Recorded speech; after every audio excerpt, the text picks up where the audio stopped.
Stop that. Stop that.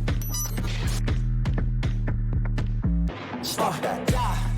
I hear him chatting the noise. Move too quick, can't stop for the talking. I hear him chat with the walking. Just too sharp with the prize. White girls let it tell me I'm awesome, yeah. Hot like fire on the pan. If you wanna touch my please use caution. Cold like 0 degrees. I'm out the cage, gotta let out the beast. Revolutionary, gotta let out the streets. Locked in a cage, I'ma let out the sheets. We came for one man, forget my peace. You take the west, I'll take on the east. I'ma put him in the cage, never let out the. I hear him chat to the noise. Move too quick, can't stop for the talking.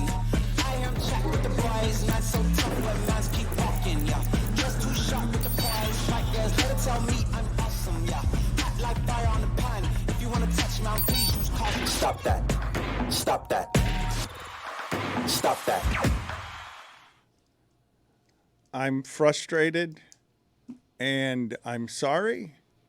There's too much going on. I don't know where to start the show. I don't know where to place sunlight in the eyes of the Cowboys. In the Cowboys, Babe Laufenberg gave a stat that I couldn't believe. And I love that name, Babe Laufenberg. Do any of you know or remember Babe Laufenberg? If Valerie and I had a pig, we would call it Babe Laufenberg. That would be its name. Babe Laufenberg reports that the Cowboys have now trailed by 20 plus at home in 5 straight games. It's never happened before.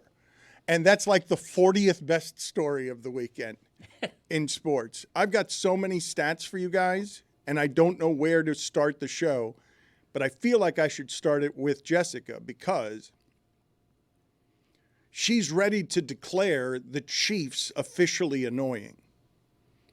And they win yesterday and had no business winning that football game. There's a pass. We analyze this sport so much. Mahomes drops back to pass and just he floats it out to his running back, doesn't see that Zach Allen is standing there, number 99, and just throws it right at his face mask in the red zone, and it hits him in the hands. And Zach Allen will remember that the rest of his life. He will never have an easier interception. Give me all his stats, Chris. Zach Allen's stats on how often he gets to hold the football.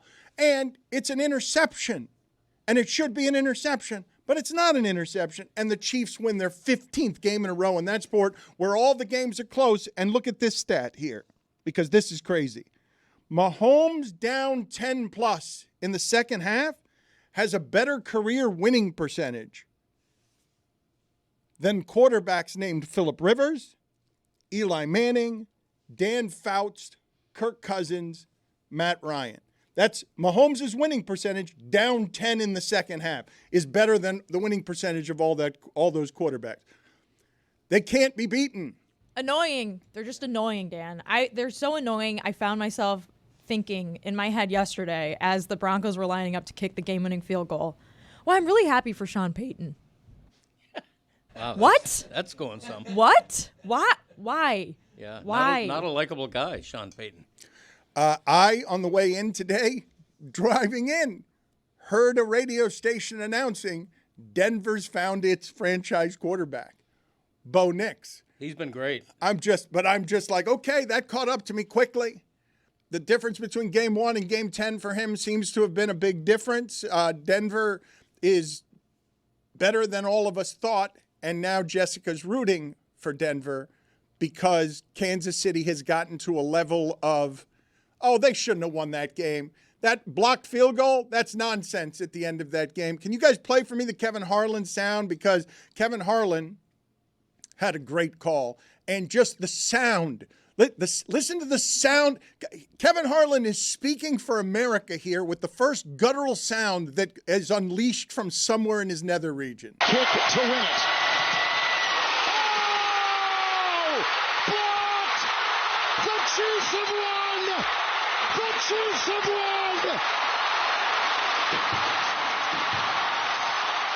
He laid out for like a full 12 seconds after that and just a loud crowd noise as Mahomes runs all over the field knowing he didn't deserve to win that game. So annoying!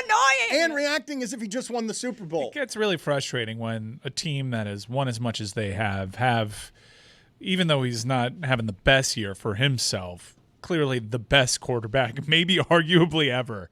And for them to have the luck on top of that, it gets pretty deflating if you're actively rooting against them. The stat I gave, excuse me, Greg, I should give it to Josh Dubow at the Associated Press. It is not my stat. On Mahomes down 10-plus in the second half, it has a better career winning percentage than quarterbacks that you can argue are Hall of Fame worthy or close to Hall of Fame worthy. Yeah, he was outplayed by Bo Nix, and it's not the first time he's been outplayed by a so-called lesser quarterback. He's having an average season. When you look at the stats under almost any metric, he's been routine. He's been average this year. And what's going to kill me, and I predict it's going to happen, he will make the Pro Bowl purely by habit.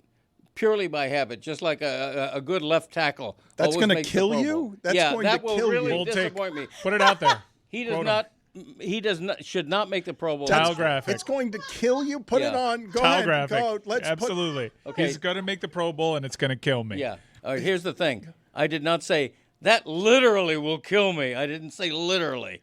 But it's just weird that you would care that much about it. No. But, We'll add that No, context. I care. Parenthetically, I didn't mean literally. Right, yeah, exactly. You just going out there with a very bold topic that Patrick Mahomes is going to be in the Pro Bowl. He will make the Pro Bowl purely out of habit. That's what happens in That's the the type NFL. of opinions you're not hearing anywhere else. Exactly. Thank you. and it will kill you. I don't know what is happening with the following. And I'm not sure we should start with the Chiefs, although I think Jessica's right. They are now officially annoying. It's weird that I still want to talk Bengals-Ravens. Yeah, no. That game was that good that I don't want to pretend Saturday and Sunday happen. Well, Mike, I mean, all your MVPs in the league yesterday, fart sound, all of them. Jared Goff, 5 interceptions, all of them, except for the guy who played on Thursday night. Except for Lamar Jackson. All your MVPs, get them out of here. Josh Allen, all of them. They were all sloppy yesterday. I'm going to hemorrhage this NFL season because after every loss, I just like a fiery furnace. Just keep throwing cash at the Rams and Niners and Bengals. I don't care if you keep losing. I'm going to keep trusting you because you're this close. The good luck that the Chiefs have had this season, and sometimes this is met directly, is only followed by the bad luck the Bengals have seemed to have had this season. And I want to believe in them so bad, and I assume at some point this season, perhaps it's too late, but I assume they're going to ascend to the mean when it comes to some of this stuff. I need you guys' help in a lot of different places. Lucy, how is that apple? Pretty good. Thanks for asking. Is it Honeycrisp? I don't It's feel, delicious. Lucy, you have offered me anything in the way of help in how it is I should start today's show because you have a strong opinion. Mike went the Pitt game. I'm hungry. I ate an apple. There were 4 other people here. An apple a day.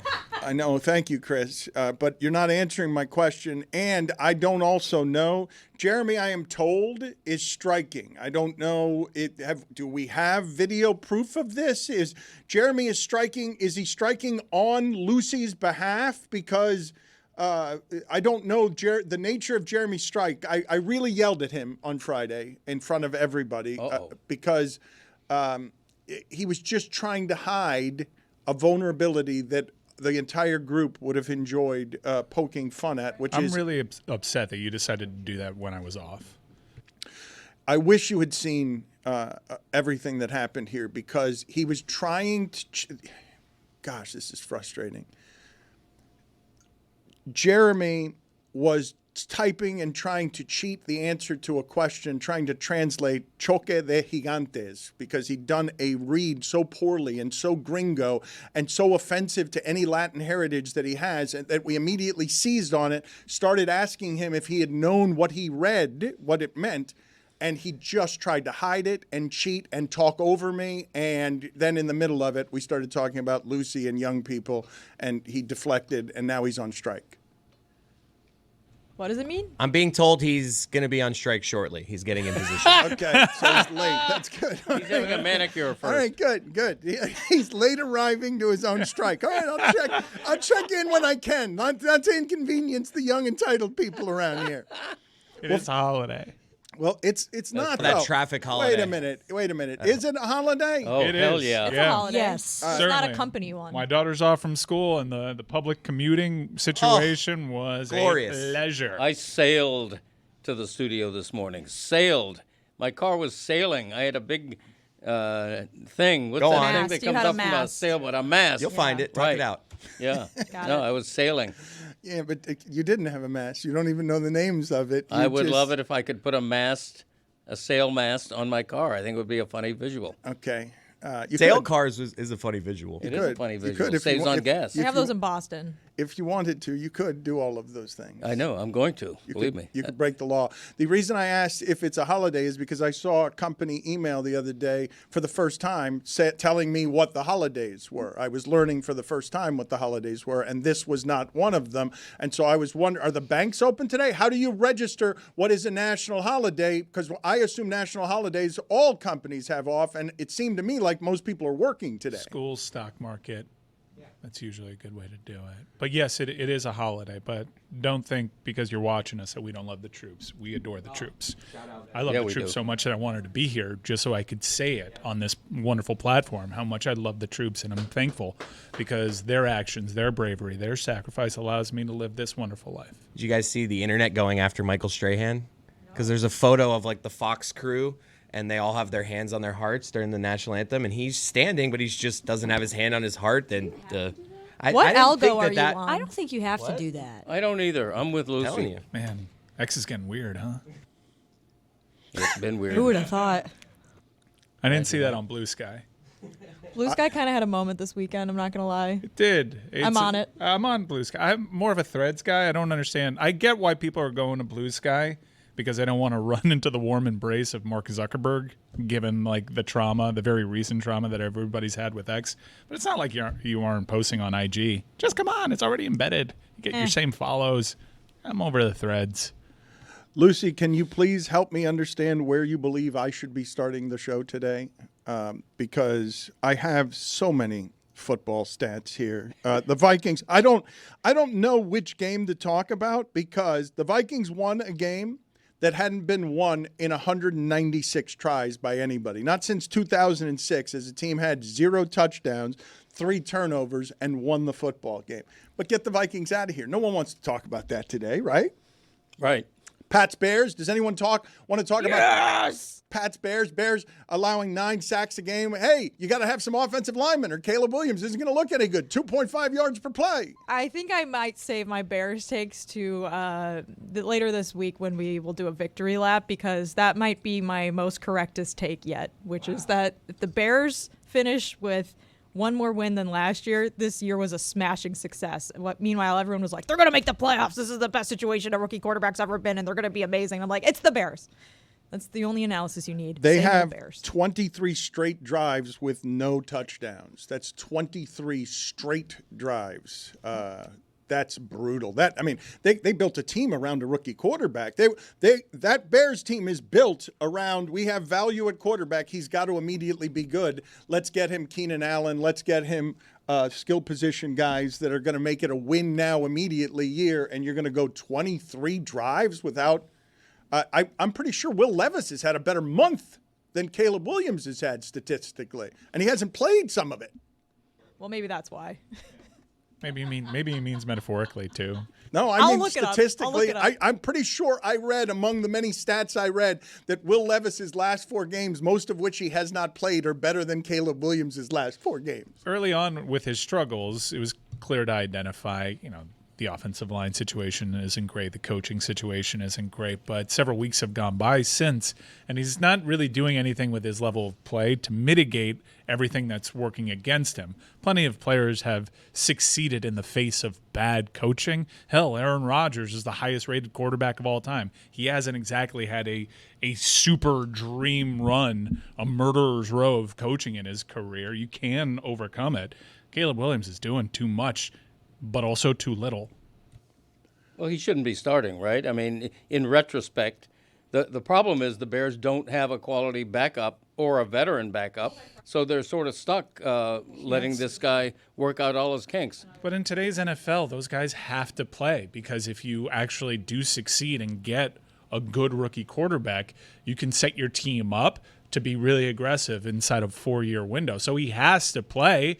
Look, other rookie quarterbacks are playing, and not exactly regretting the decision to go with their quarterbacks. Jaden Daniels has transformed the Commanders franchise. People are saying that Sean Payton has found his franchise quarterback. So the other quarterbacks are playing. It's not an issue.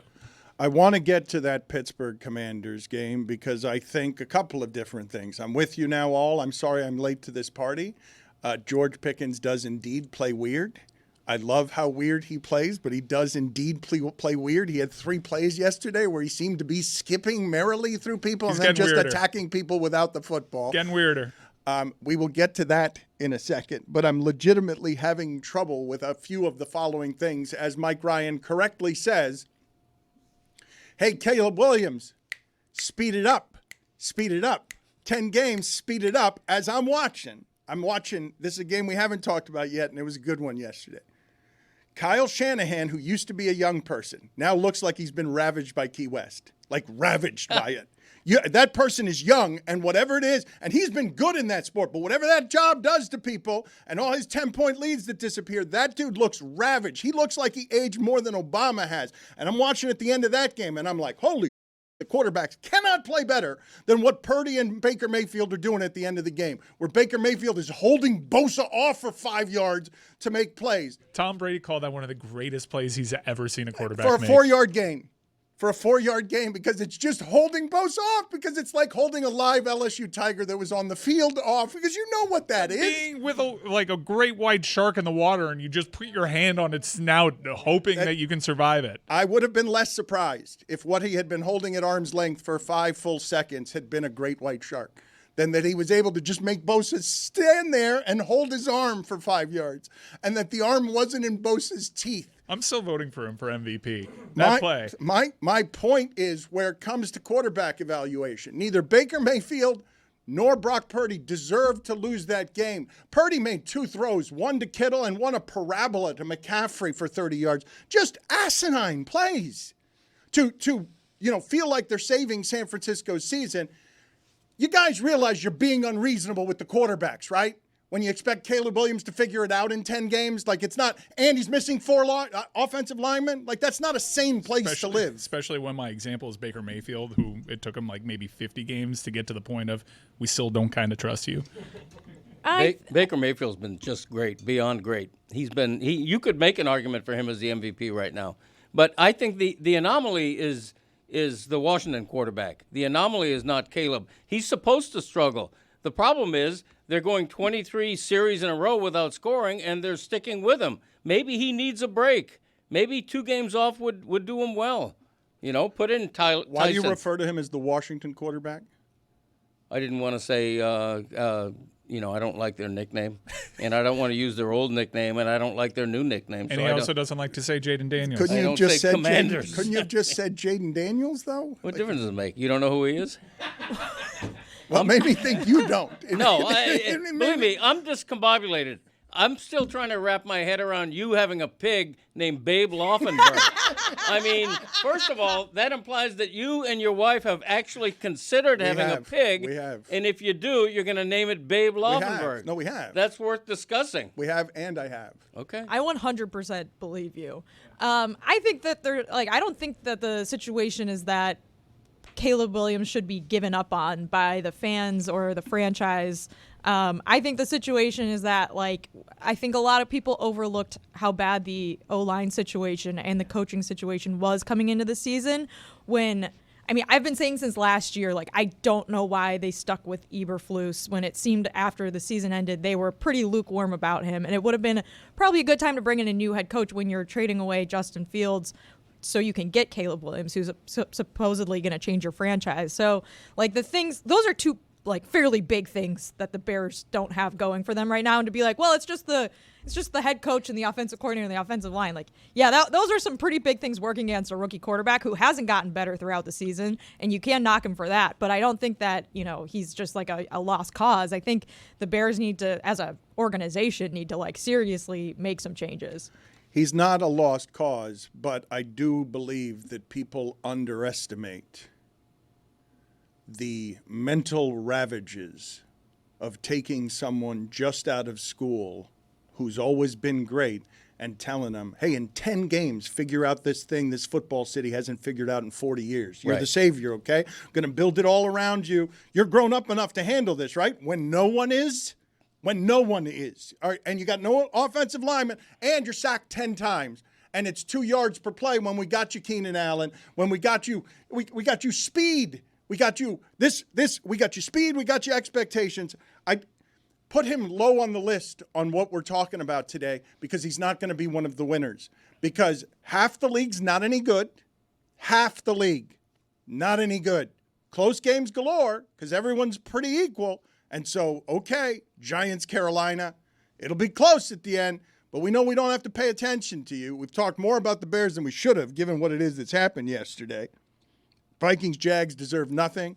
Titans, Chargers are only going to get nationally what they're going to get, which is Harbaugh. Defense. That's all the Chargers are getting.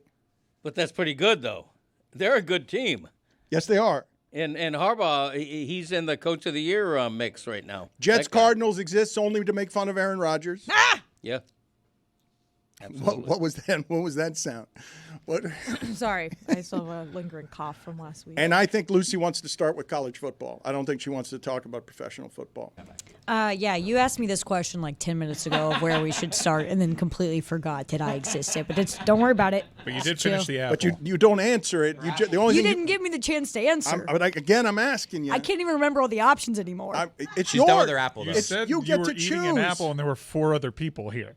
There are. 1, 2, 3, 4. That seat, man. Roy the other day looked in my face and said he wasn't wearing a costume. And by the way, don't think I haven't noticed that none of you are paying your punishments again. And I'm going to have to go get Sarah Spain again because, again, another season goes by. I haven't where lost the yet. listener can't trust us for anything. But in that seat, I looked at Roy and asked him why he didn't and hasn't served any of his punishments. And he said, I'm never here. Looked in my face and said it while sitting there. On Halloween. Wow. Some resentment And now you're in that seat telling me I haven't asked you or waited for your answer when I've asked you several times, one of which you were eating an apple. You asked me one time.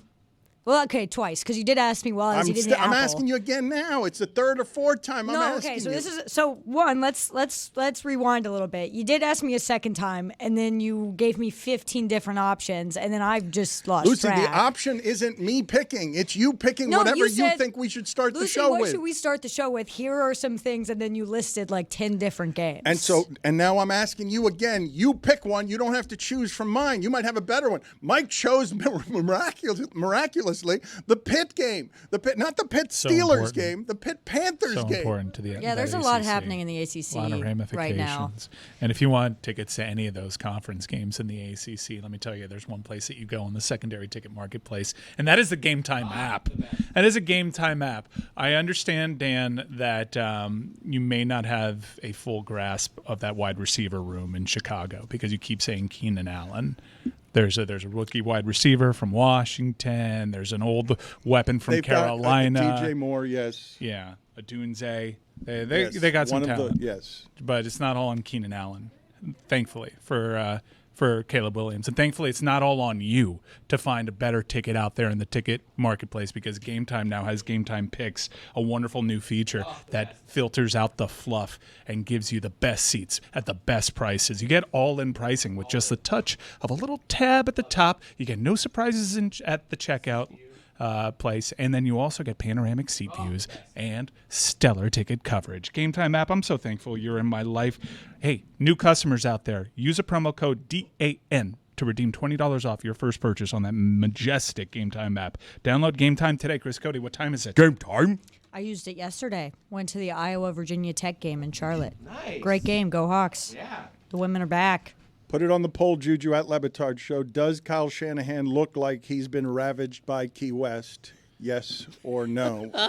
He does. He's just growing his beard out now. But it's got a lot of gray. It's got a lot of stress in it. He looked like really handsome when he decided to go with a mustache over the offseason, like a sophisticated man that came from money. We can agree, right? Wood-bottom No matter shoes. what these people are paid, that these are stressful jobs, right? That Mike McCarthy doesn't feel very good today, no matter how much he's making. That Kyle Shanahan has done an awful lot of winning, but we associate him with, blown leads.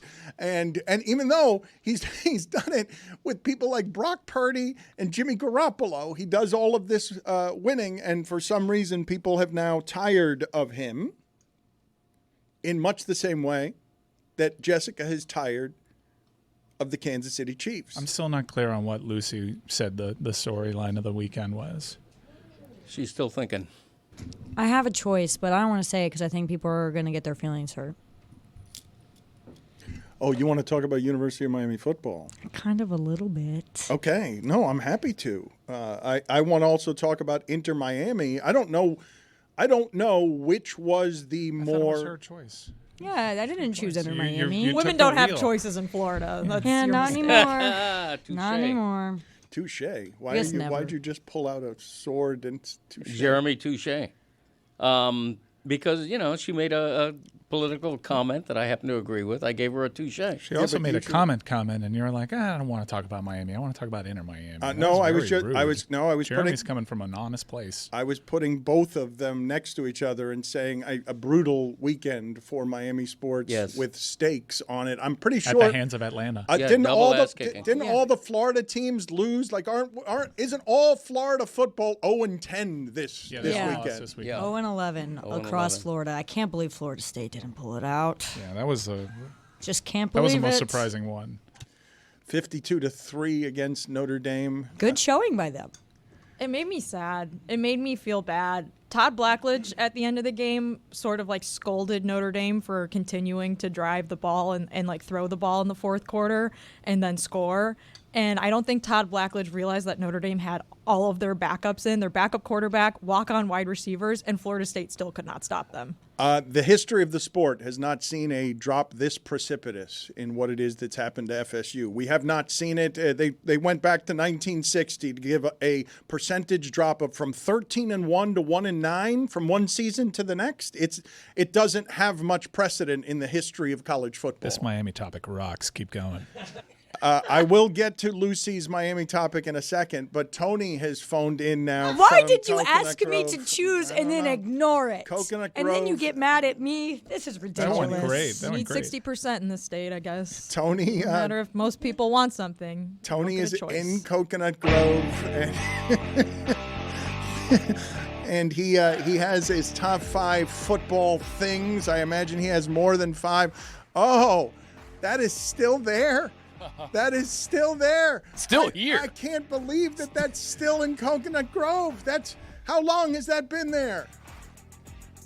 Dan, when was the last time that you were at Barracudas? Question. I'm gonna say 11 years ago. Okay, so 11 years ago, you were here in college, no? Early Well, 90s?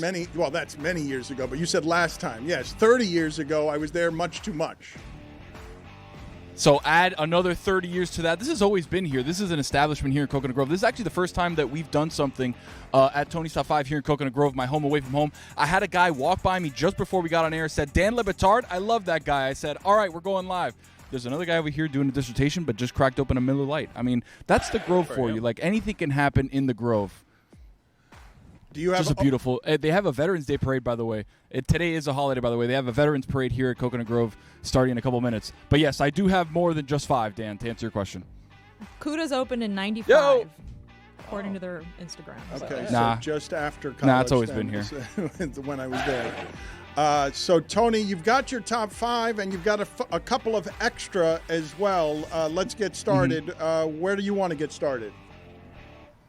Let's get to the OLI. I heard a lot of different starts to the show. People wanted to start here. People want to start there. I'm going to start right here. Eagles back It's a question. Is with that, the eyeball emoji. I feel like yesterday was about It's Dallas, eyeball emoji, though. Dallas losing, not Philadelphia winning. I feel like that was Sure.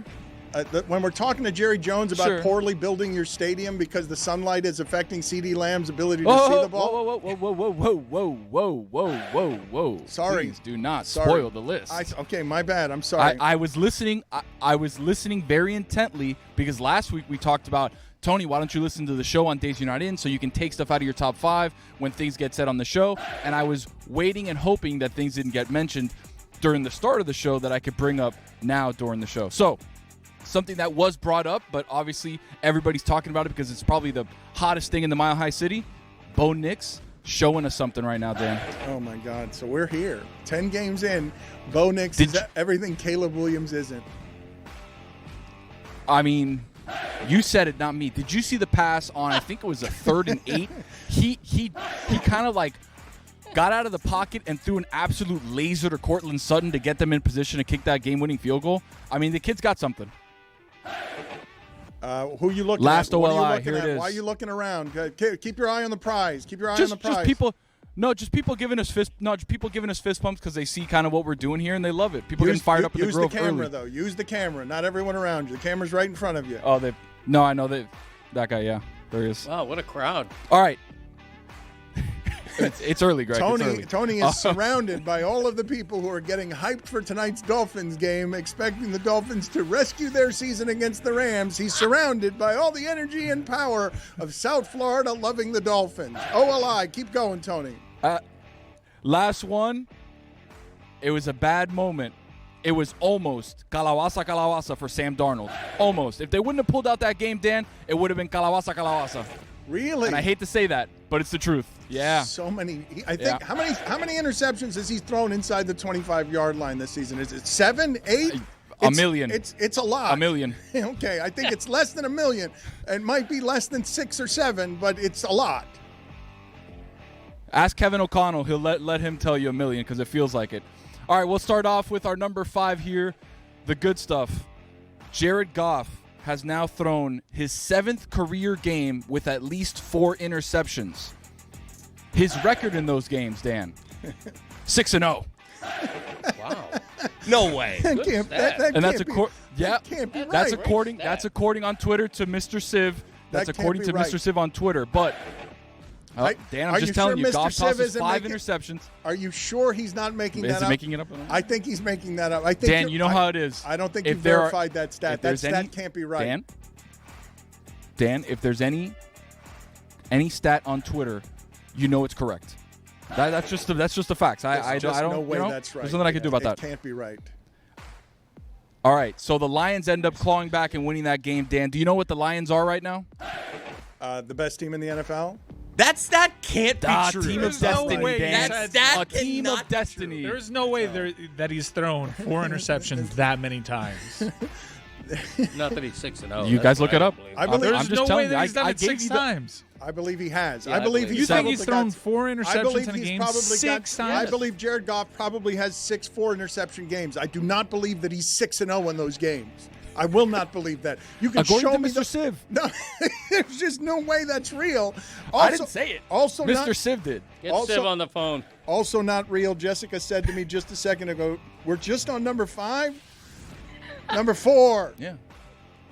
Number 4, we've built the most intricate cathedrals of football in the 21st century, yet at Jerry World, the sun is still making a difference during scoring plays, Dan. The sun got into CeeDee Lamb's eyes, and as he ran by, He did.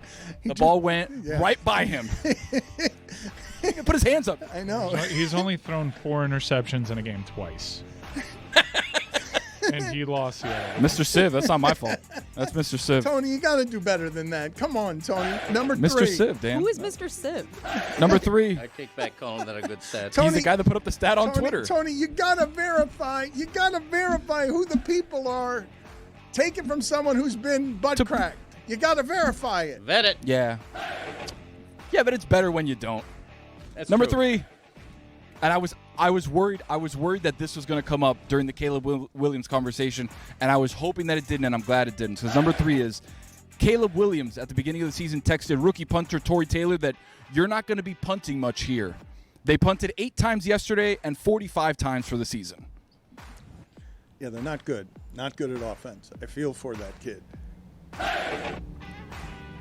Number 2, we're about to find out if the Steelers are the best team in football or the 3rd best team in their division. Tough division, Dan. Bengals could beat them twice in the next couple of games. And then what? And then what do we do? Jessica made a face at you. Jessica's not having you not believing in her two She lost always does, though. Steelers. She always makes a face at me. Jessica thinks. I mean, no, I like them. put it on the poll. Dan, the beginning of it was we're about to find out if they're the best team in football. Put it on the poll third best at in the Le Batard Show. Who's the best team, the 8-2 Steelers or the 4-6 Bengals? Who's better? Hot. They were hot, though. Offense is getting rolling. Number one, Dan, and this is one that I'm very happy to announce. The classic. Fire your coach. Start scraps on offense because everybody is hurt. But have a fiery assistant coach take over with a great nickname. Win for the Saints. Coach Riz. That was electric yesterday, you got to admit, right? They had Marquez Valdez-Scantling catching touchdown. Derek Carr. I mean, who was on that team? All of a sudden, you look at Coach Riz on the sidelines, and he's like, Well, that's Great how nickname, that's Coach how he Riz. was in the That's Tony's top morning, five. too. Thank you, Tony. You left out the Coach Riz statistic that everyone was talking about yesterday. He went into the press conference afterward and explained that his Sunday started with him just clogging a toilet. He's 6-0 whenever he clogs a toilet before a game. that's right. Can you give me a snapper According to sandwich, Mr. Siv, Tony? Dan, thank you. I don't think it's open yet. Ooh, I the think best it's snapper later. sandwich Some wings. you'll Nuts. ever have. Snapping it. It's not open yet, but they're inside, and I'm actually going to knock on the door, maybe get a couple Miller Lights to go, bring you a snapper sandwich. Dan, you want anything? Fish dip? You're a fish dip kind of guy, Oh, right, Dan? fish dip. Yes. I don't think they're going to You're a open fish dip guy. I anytime know Dan. soon. I love fish Thank you, dip. Tony. Appreciate me? Your top For me, they're five. going to open. No worries. Tony's Top 5 is presented by DoorDash. Get all your game day faves delivered. Head to DraftKings.com/DoorDash to play for free. Restrictions apply. Void where prohibited. By the way, while we're on the topic, Kudas, they know how to be spooky. Very spooky around Halloween season. They had some nice inflatable spiders in their trees around the picnic tables. Very spooky establishment. I'm a big fan. Great place to take a dog. How do you guys feel about Darren Rizzi saying his Sunday began with clogging a toilet? Love it. I love the honesty.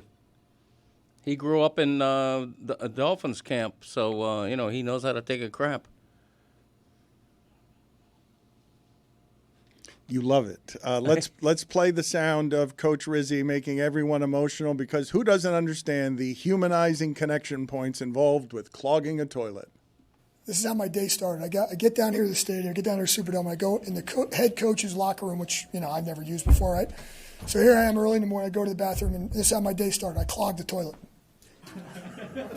And I'm like, this is going to be a crappy day, pun intended.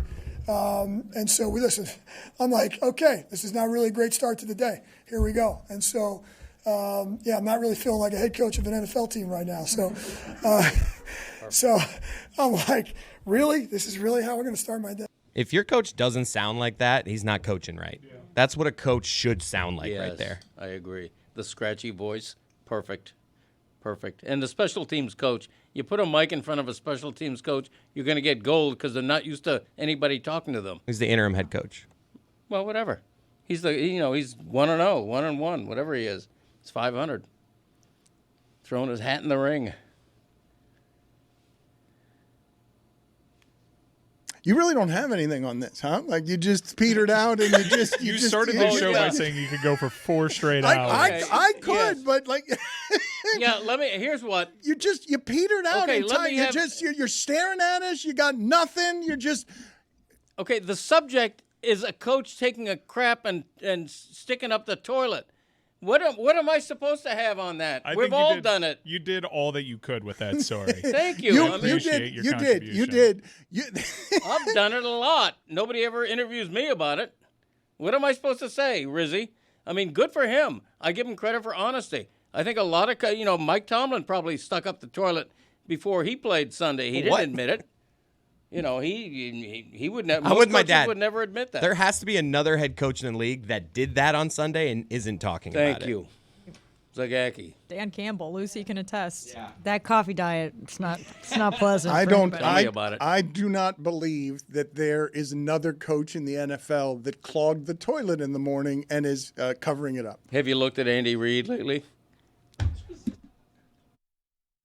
Lucy is claiming she's being silenced, she's being censored, but this is just scheduled. Domonique Foxworth is here now, and he clearly doesn't want to talk about the University of Miami football team. He's here to talk about professional football.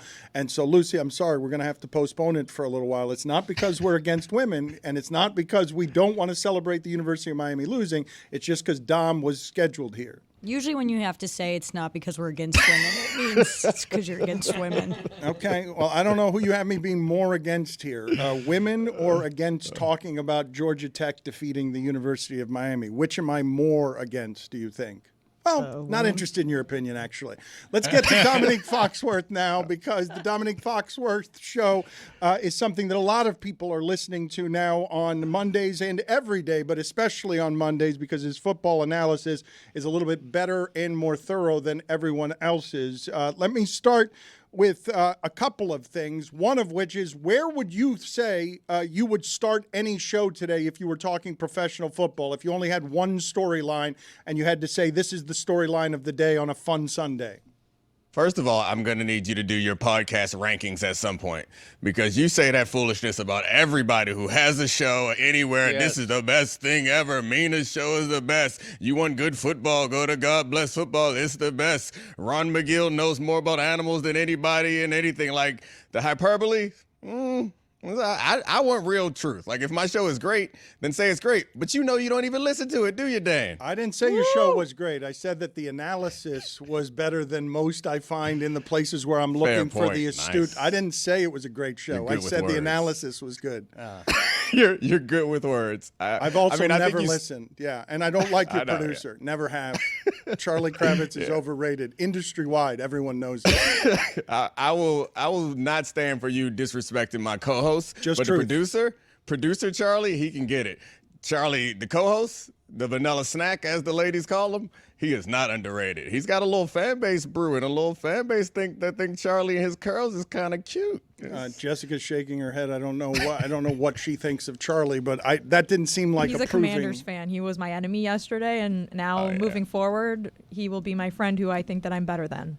Domonique is out here as one of the few. You're not going to like what Domonique has to say about your Steelers. He doesn't believe that they can hold up with Russell Wilson throwing 50-50 balls all the time. She knows. I listened to the show. I listened to the show on my way into work this morning. I know what Domonique thinks, and I know what Bill thinks of the Steelers. And you know what? That's fine. No one needs to believe in the Steelers. I'm having a great time. There's been 7 Sundays this year where I've gone to sleep in my little bed, happy watching Mike Tomlin press conferences where he's saying that he's a degenerate. And you know what? That's all I need to sustain me through this long, cold winter, Dan. Mike Tomlin is lovable, and we all love him. And the Steelers are a really fun team that I think are going to make the playoffs and probably have a chance to win a game or so. But that good sleep that you've been having, it's going to go away when you look at who you got coming up on the schedule, because you have the best quarterback and the best offense in football, and not to mention Derrick Henry. So as good as your defense has been, this will be a very big test for them going up against the Ravens, but you're going to score like 35 points against the Ravens defense, though. So you got that going. Shootout is what you got. Who's better, 8-2 Steelers or 4-6 Bengals? I think the 8-2 Steelers are better. Like, the Bengals' defense has been an issue, and their inconsistency is a problem. Well I think said. they give games away. Ouch. They give games away, whereas the Steelers never give games away. I appreciate a well said from Chris Cote. It is nice. It's very nice. It's like Michael Jordan commenting on me jumping from the free throw line. It is impressive. The king of stutter stumbles has pointed out one of my stutter stumbles. I feel like I've made it now. The Chiefs are the blank best team in football this year based on how you do the measurements. 4th? 3rd? I don't know. Like, I know that this is – the tough thing about watching the Chiefs is they are entering that territory where they are no longer lovable, and they feel like they have a curse on the rest of the league. I know you do point differential a lot, and it's a great measurement, particularly for this team, because they line up well with last year's 8-1 Eagles team with like a 50-something point differential. And when you have a team that's undefeated and has a chance to go undefeated throughout the whole season, you think about the 07 Patriots, which we looked up. The 07 Patriots at this point, well said, were 230-point differential, I believe. Right now, the Chiefs are at like a 50-point differential. The tough thing about counting them out, though, is the things that they do well.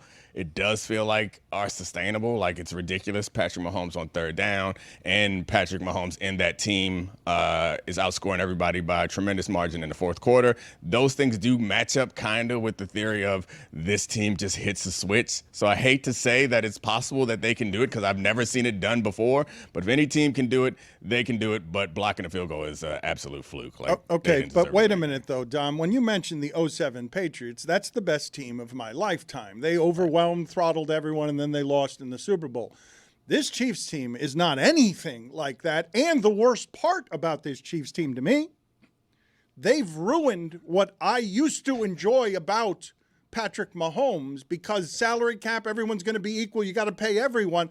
Now I'm watching the Chiefs, and it's like, yeah, on 3rd and 5, he's going to run for 6 yards, and they're going to keep getting it, but I don't like playing football that way. Like that, what that team used to be versus what I'm watching now, it's like, okay, they'll make their third down conversions because he's amazing, but you're always doing it in 9-yard windows? Like, this is crud football I'm watching offensively that needed a blocked field goal to win yesterday because Mahomes got 2 scores. Yeah, I mean, but I think you're right, and maybe the salary cap has some impact on it, but we can't blame the salary cap altogether because we're looking at, again, to go back to the Ravens, the best offense in football, one of the best offenses of all time. They paid their quarterback too. Like, there are ways around falling into this dark trap of blaming good players for getting the money they deserve for ruining the fun of our offense, or the fun of our league. So I don't think it's all on the salary cap. They've missed on draft picks like Sky Moore and Clyde Edwards-Helaire. Like, these were the players that were supposed to launch this offense into the stratosphere and keep it going. And they have some major issues with, like, the left tackle. At a certain point in that game, Patrick Mahomes stopped dropping back with his back to his left tackle, and he started backpedaling because he could not bear the idea of turning his back to the left tackle because he kept getting hit in the back by Benito. So, like, yeah, there are problems with this team. And, yeah, when you pay your quarterback, it gets harder. You have to trade people away. But there's no reason for this offense to be so boring. And some of the issues that they're having is tight man coverage. They don't got anybody that can beat tight man coverage. And as good as DeAndre Hopkins is, he's going to win contested catches. And you expect Xavier Worthy to be the weapon that destroys all these defenses, but Patrick can't hit him on target sometimes, and sometimes Xavier Worthy seems to play like he's a rookie who's never played in NFL. And all these things come to become some big problem, but what happens is you get him in the fourth quarter, and Patrick finds a way to scramble where he's running like his knees don't like each other, and it's so uncomfortable and ugly, but he gets a conversion and it hits Travis Kelce in the middle of the field. Well said. Has that not been weird to all of you to see Patrick Mahomes, who's not an old man, his body has aged so much that he is now officially slow? Like, he's not, like, not that he was ever that much faster than everyone, but I feel like I remember the way that his youth has been extinguished. I've watched it televised. That he's no longer a young person. He's running around like an old person. Yeah, he has an awkward gait. Like he doesn't run smooth. He reminds me of what Dan Marino looked like running with the football late in his career. He's older. He plays older than he looks in terms of running. Well, but beyond that, though, Dominique, help me with something, given your expertise on how the athleticism in the sport has changed. I feel like in college and pros, every weekend, I'm watching something and see somewhere a catch made that I'm like, man, that's one of the best catches I've ever seen. Pickens made one of these catches in the game yesterday where he's flipping his body around in mid-flight. And I'm like, does anybody know how hard it is to do what that man just did in the end zone? Because that catch, I don't know if it's even going to get a lot of attention today, but it's one of the best catches I've ever seen. We had a reverse hurdle last week. Like, I agree with you. The athletes and the explosiveness and the coordination and talent is at an all-time high. I think that's one of the positive kind of repercussions of, like, the professionalization of youth athletics is that you get guys where you sort through and find the right player at the right position for the right sport a lot earlier and a lot more often. And then they're practicing and they're watching and they have access to all these highlights from the time that they're 8, 9, 10 years old, and they're working on things and they're learning things until they get to the point where we see it materialize on Sundays. I'm not sure when this eventually stops. I guess it depends on what the inputs are and how those particularly change. And I think right now we're at a situation where professional sports has been so ingrained in our culture that prior to this, like when I was younger and prior to that, it was like, yeah, you would want to be a professional athlete, but it was like free agency, and that happened in '93, and that started to change where it felt like it was a real career path, and I think that the results is what we're seeing on Sunday. I'm not sure if it starts to tail off and we don't keep getting ridiculous athletes, because at some point, once you have a Derrick Henry, at some point you're like, look, it don't get no better than this. I mean, Lamar Jackson, it don't get no better than this. We cannot imagine that there are going to be some athletes at this level. You have these one-handed catches, like OBJ caught the ball with 3 fingers, like 50 yards down the field. I can't imagine that at some point someone's just going to go index thumb and snatch it out of the sky. Like, we're done. We're done evolving. It is crazy. You're seeing yourself as an athlete during your prime, and you're realizing, even though you're one of the most confident people I've ever met and would have had to be to climb to the top of that sport, you're still looking at people and being like, I don't understand. Like, the physical nature of what it is that I'm watching in the last 10 years has gotten so much better that I feel old watching it. Don't be stupid, Dan. I'm ridiculous world-class athletes. I'll cook them kids. If I was fresh and I ain't tear my ACL, I get my knee right, my quad strength. Now, I'm talking about everyone else, not me. Like, I would fit right in this era, in any era. Chris Cote, do you have a read here that would support that commentary? This segment is presented by LinkedIn Jobs. Post your job for free at linkedin.com/prep. Terms and conditions apply. Read it perfectly. I'm proud to have Domonique Foxworth, and I'm sure LinkedIn is proud to have that analysis of I'm still better than all these kids. I just got to get my quad right. Yeah, it's just the right one. The right one. Once you get an ACL surgery, sometimes your quads, they don't fire like they used to. Mine It's a neither. little depressing sometimes. Where are you on the way that coaches in the sport have gone the entire other way on 4th down? Yesterday, during that Steelers-Commanders game, in his own territory, Mike Tomlin on 4th and 1 in a critical slot went for it while the announcers were saying 10 minutes left in the game, 4th quarter, you got to punt it here. What is your make of the way, your take on the way that all of this has changed? So it's the most common thing in the world now where the announcers are more risk averse than the coaches are. Yeah, well, I'm happy that we're at a point that is acceptable to even consider and that there's a question there, because you're right. I think some of the best way to go about this is if you put yourself on the other side, what would you rather have happen?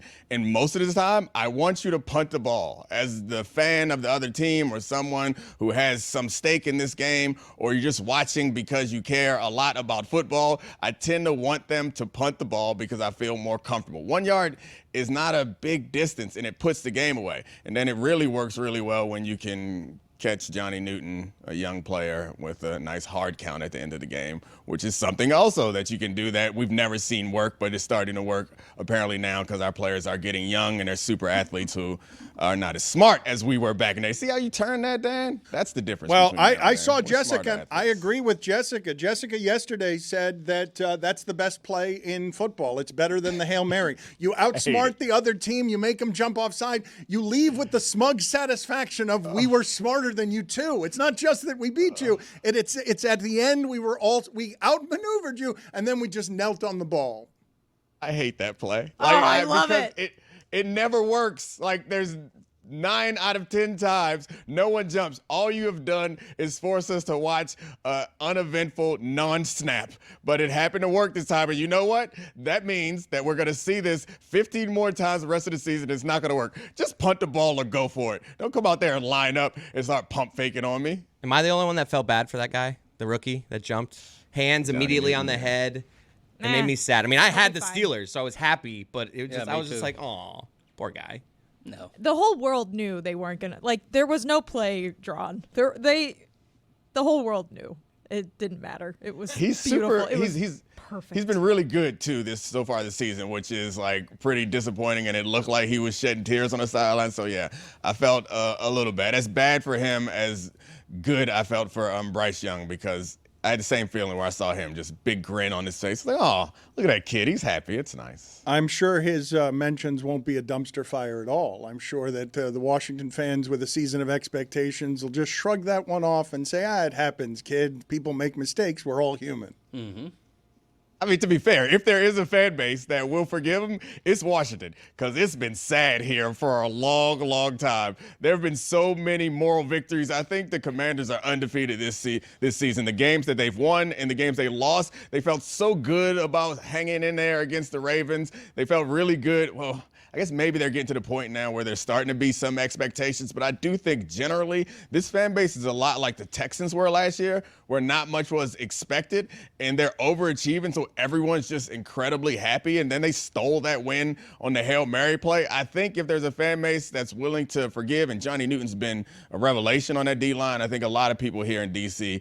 will hug Johnny and Jaden Daniels and accept just about anything from them as long as no one lets Jaden get hurt.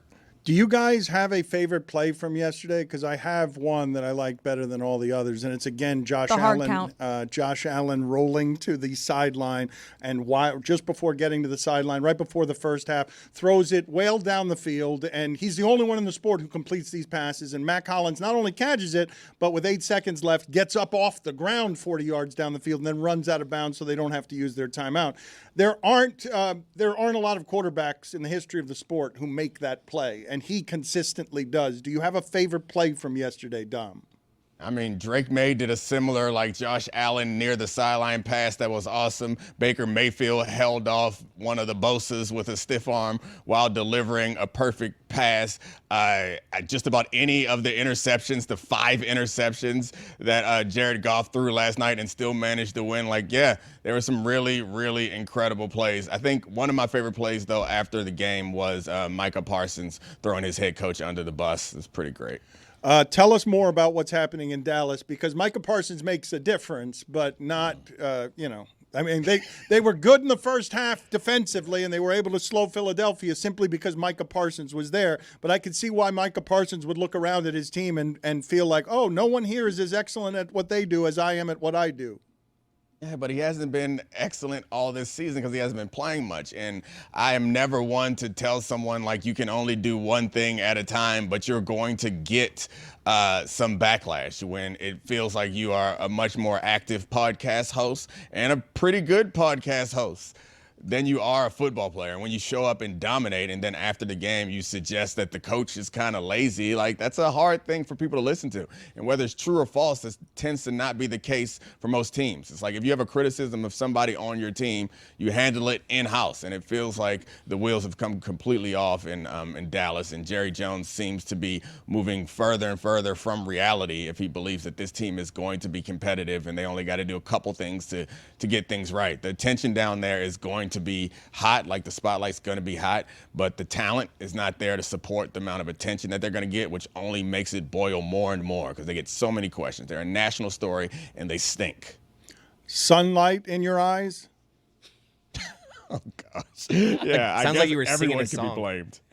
That would be a beautiful start to a song. You are the sunlight in my eyes. Sunlight in your eyes. Okay, let's think of a way to sing that song where I will produce a song about the Dallas Cowboys, Sunlight in My Eyes. Mike Ryan, we can finally get to some college football with Domonique. Surely you will have some questions that will satisfy Lucy because she yearns for college football talk. Domonique, you closely follow your Maryland Terrapins, and they had Oregon this week. And I'm not exactly sure if in college football there is a complete great team that you'll find consensus on that says this team is dominant. But I think most people might venture to say Oregon. What were your thoughts on them? We had them on the ropes, Mike. We had them right where we wanted them. We were only down 14 in the fourth quarter. Everything was going according to plan. It was a tough loss. I mean, I think you're right. This team, and maybe this is the future of college football in that it's not going to be any great teams that pull away because of the way that NIL has changed things in the transfer portal. I'm sure you know this better than I. I like it so far. I'm not sure how much I'm going to like it into the future because I do love those marquee matchups where I know that everything's going to come down to this particular Saturday, but it feels a lot more like the NFL, which I really enjoy. So I think it's encouraging.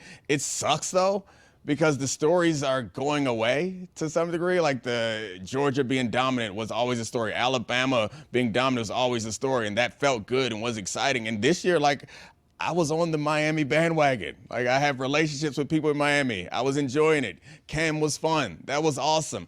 And then it reminds me of like the college basketball tournament where everyone gets excited for upsets, and then they realize at the end of the season in the Final Four that they're upset that the teams that are left are some terrible, like, mid-market teams with names we don't know, brands that we don't like. It's it's disappointing. So it was fun. The upset was fun, but I'm going to miss Miami. Guess they'll still make the playoff because they'll dominate the ACC. Do you guys have not flawed college football teams? Is there such a thing? Like, is Ohio State and Oregon the closest thing that we're coming to not flawed college football teams, allegedly?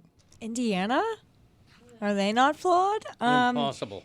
Yeah, I mean, I actually kind of like it a little bit better this way because it did get kind of old. I thought Georgia was going to three-peat, last year, and that didn't happen. It's fun knowing now they're not even likely percentage-wise to make the playoff. No, I mean, they would have to win this weekend against Tennessee. I kind of like it because the SEC every year has always been Alabama at the top, Georgia at the top, and now you have Vanderbilt upsets, and Ole Miss is competitive. I kind of like that we're in sort of a different age where we're not seeing the same four teams every year, and I think with the playoff expanding, I don't think we're running the risk as much of teams we don't know and don't really like that much, making the playoff, with the sense that, you will have a Boise State in there. You do get a Big 12 and an ACC automatic bid, and those conferences aren't as strong, but you're still going to have Ohio State, Oregon, Texas, Alabama in the playoff. So I think it still gives the chance for the teams that are better than the rest to rise above the top. It's just the only thing that I'm concerned with that is everyone is playing a lot more games, so there's a lot more opportunity to mess up. Dom, I'm assuming that they will lose at some point here, but I have been surprised to see, and it's one of the great surprises of the season to me, that Colorado would quietly start hitting Deion Sanders' $100,000 bonuses on 7 wins, that he's made $400,000 because quietly, the part that I'm stunned by is quietly Deion Sanders' team is a lot better than any of us expected it to be. What's happening there? Yeah, I don't know. I think your answer is the fact that we're not paying attention to it is shocking. And I will go back to one thing that Lucy was saying is I think she's right. Generally, there have been more. It's just me being old and having a hard time accepting the new way that college football works, because there have been more like game of the century type weekends and more games that I felt like I had to watch this season than I remember in previous seasons. So that's been fun, and that's going to keep going on. But I have no answer for the Deion Sanders thing. The part that's surprising is that it's quiet. I'm not surprised that they're doing pretty well. They're not in one of those top tier situations where they're going to get a bunch of attention, but we should be there. I do have one complaint though. Like, no one stopped down to celebrate how I did the Dan move, where you sneak a double entendre in there and then everyone thinks that you're a fancy writer because you were like, hey, the upsets happen. And then at the end, you are upset. That was such a Le Batardian move that it was really not good. worth it. No one said, ooh, you're a writer. Yeah, It well wasn't done. that good. And It he was wasn't? impressed That was by great. himself. It was off the top of the dome. Like, I'm in the middle. No? The Golden Okay. Dome. I think the thing with Colorado is that, like, I don't want to say, but like sort of the novelty of the situation has kind of worn off because it was so overdone last year where all we were talking about was Colorado. And although that team is a lot better, and like you said, it's so much better than we expected, we've kind of seen all Deion's sort of just like his big personality and the antics with this team that it's not as fun. Obviously, this weekend had kind of a weird moment with a tortilla that I don't feel like it's safe for me to talk about. But Colorado really controls their own destiny right now, which is kind of crazy. The Big 12 is wide open. Iowa State lost for the second week in a row. BYU is still undefeated. But, like, Colorado wins out and they make it to the playoff. But, like, it's crazy because their viewership numbers are down, like, 50%. No one is watching Colorado and no one's talking about Colorado. I'll say it, Lucy. It's Dan's fault. It's Dan's fault. He was going way too hard for Colorado last year when they were not as good. They've been better this year, but also the Big 12 as a conference is just much more even than the Pac-12 was last year. So even though they don't have much of a run game, their defense can't really stop the run very well. They're in it because the Big 12 is just a very strange conference this year. Their schedule coming up is tricky. They're going to have to go on the road at Kansas, which is going to be tough for them. But this is Dan's fault because we took up all the oxygen with Colorado talk last year, and now no one has the appetite for it. So this is just because of you. I mean, it's convenient that it happens when he starts winning. That's awfully convenient. That now no one has the appetite last year, for it. They were 3-0. That's why it started. But their team wasn't as good as it is this year. So then when they went on their losing streak, we were all like, "What the hell? You guys told us this team was great," and they were fun to watch. I'm not denying that, but they were winning last year. That's why it all started. I mean, a year ago, when they started off 3-0, they became the most hyped team in all of sports, not just college football. and they ended up whatever they did. 4 wins. 4 wins after a 3-0 start. Huge disappointment, and now they're pretty good. But they're still ranked 18th. All right, wait a minute. They play in a weak conference. Just stop, okay? He inherited the worst program in the country, and Mario Cristobal and Deion Sanders have done good jobs in their second and third year, respectively. I'm not going to move the goalposts on what those investments were. Those have cashed. Both of those have cashed. Like, it may not be enduring. They may change, but don't move the goalposts on Deion. Okay, he's lost. He's got a team that's a lot better than any of us thought it was, and he changed the expectations by beating TCU at the beginning of last season. Like, he's made them good, and you can question how good if you want, but I'm not going to question how good his quarterback is, and I'm not going to question how good his wide receiver is, because both of them have been best players in the country type of good. All right, I'll say it. Travis Hunter shoved a tortilla down his pants during the middle of the game. It was very odd. It was very weird. I believe he signed it after. Yeah. Weird. Why is this team so? I mean, since I have access to Lucy and Jess right now, I would like to know, like, why is it that they're much better? And a question for Greg also: is that a new shirt? It is a new shirt. Thank you. Oh yeah, that's For nice. my press You look box good. collection. I think Look Shador like somebody signed the cares about tortilla. you. Yeah, thank you. The one that was in Travis's nice. pants? I don't know about that. There was a hole in it. Okay. There's a lot of stuff There going on. was a hole in the middle of it. What is that signed tortilla worth? Whatever, someone will pay for it. Well, I assume, I don't know what the kids like with fame, but Travis Hunter seems to be very popular, and Colorado still seems to be very popular with young people because they're at least in part a little bit different than everything that surrounds them. It's rare that Shador Sanders spends some time lecturing us as a college quarterback. It's not something I'm used to hearing the college quarterbacks do. Because he's got a strength of voice that comes from growing up and watching what his father does in terms of strength. So, like, he's one of the rare athletes I see leaning into whatever it is your buzzsaw of criticism might be. Are autographs still a thing? It's a good Do question. people still want autographs? No, we do selfies now. Yeah, selfies. Yeah. I mean, it's a weird thing to start with. That it ever became a thing before. Like, if you actually think about it, it's like, who was the first person? I guess it's like pre-photograph. It's like you want to prove that you met someone. Is that why we have autographs? It's like, I want you to sign this, notarize it. It is weird. You're right. Autographs are strange, and they have been replaced almost entirely by the selfie, because then you can have indeed the proof that doesn't require a notary on whether or not you met that person or not. The signature doesn't even exist anymore, does it? Like when are you asked to sign your name? Nobody writes checks. I mean, the signature is dead. I've signed 500 coloring books in the last week. Put it on the poll That's at the Le Batard Show. Is the signature dead? LeBatardAF.com, 500 coloring books signed by everybody that is here. Domonique, good seeing you. Always good seeing you, sir. Thank you for the time. No, it was great. Thanks for having me. Also, Greg, nice shirt. Thank you. I know what that means tonight. Baby. Baby! Is that what it means? I love a compliment because Dominique's sartorial eloquence is second to none. Sartorial eloquence? That's right. Sartorial eloquence. You That- got means that I dress nice, right? That's what those you're two saying? things right. don't go together. It's They do. No, Yeah. elegance, you mean? No, I mean eloquence. Yeah, look it up. Yeah. Why are you trying I to dumb dress, him down? I dress What like he I said talk good. off the top of the dome, too. Greg, he does it to me all the time. Don't worry. Well, what is that? That's not correct. Sartorial eloquence is not correct. It's not. It is correct. It is not a correct thing to say. All right, What- look up the word eloquence. Eloquence is to be grand in speech. It's to be. It's in speech. Hey, Run your- my clothes talk. That's it. My Exactly. clothes look so nice that they say something to you. Thank you. This damn hoodie is telling a story. Damn right Thank it you, is. Greg. Damn right it is. Jeez. The story Speaking is loudly. he's rich. That's the story. Thank you, guys. That is the story it tells.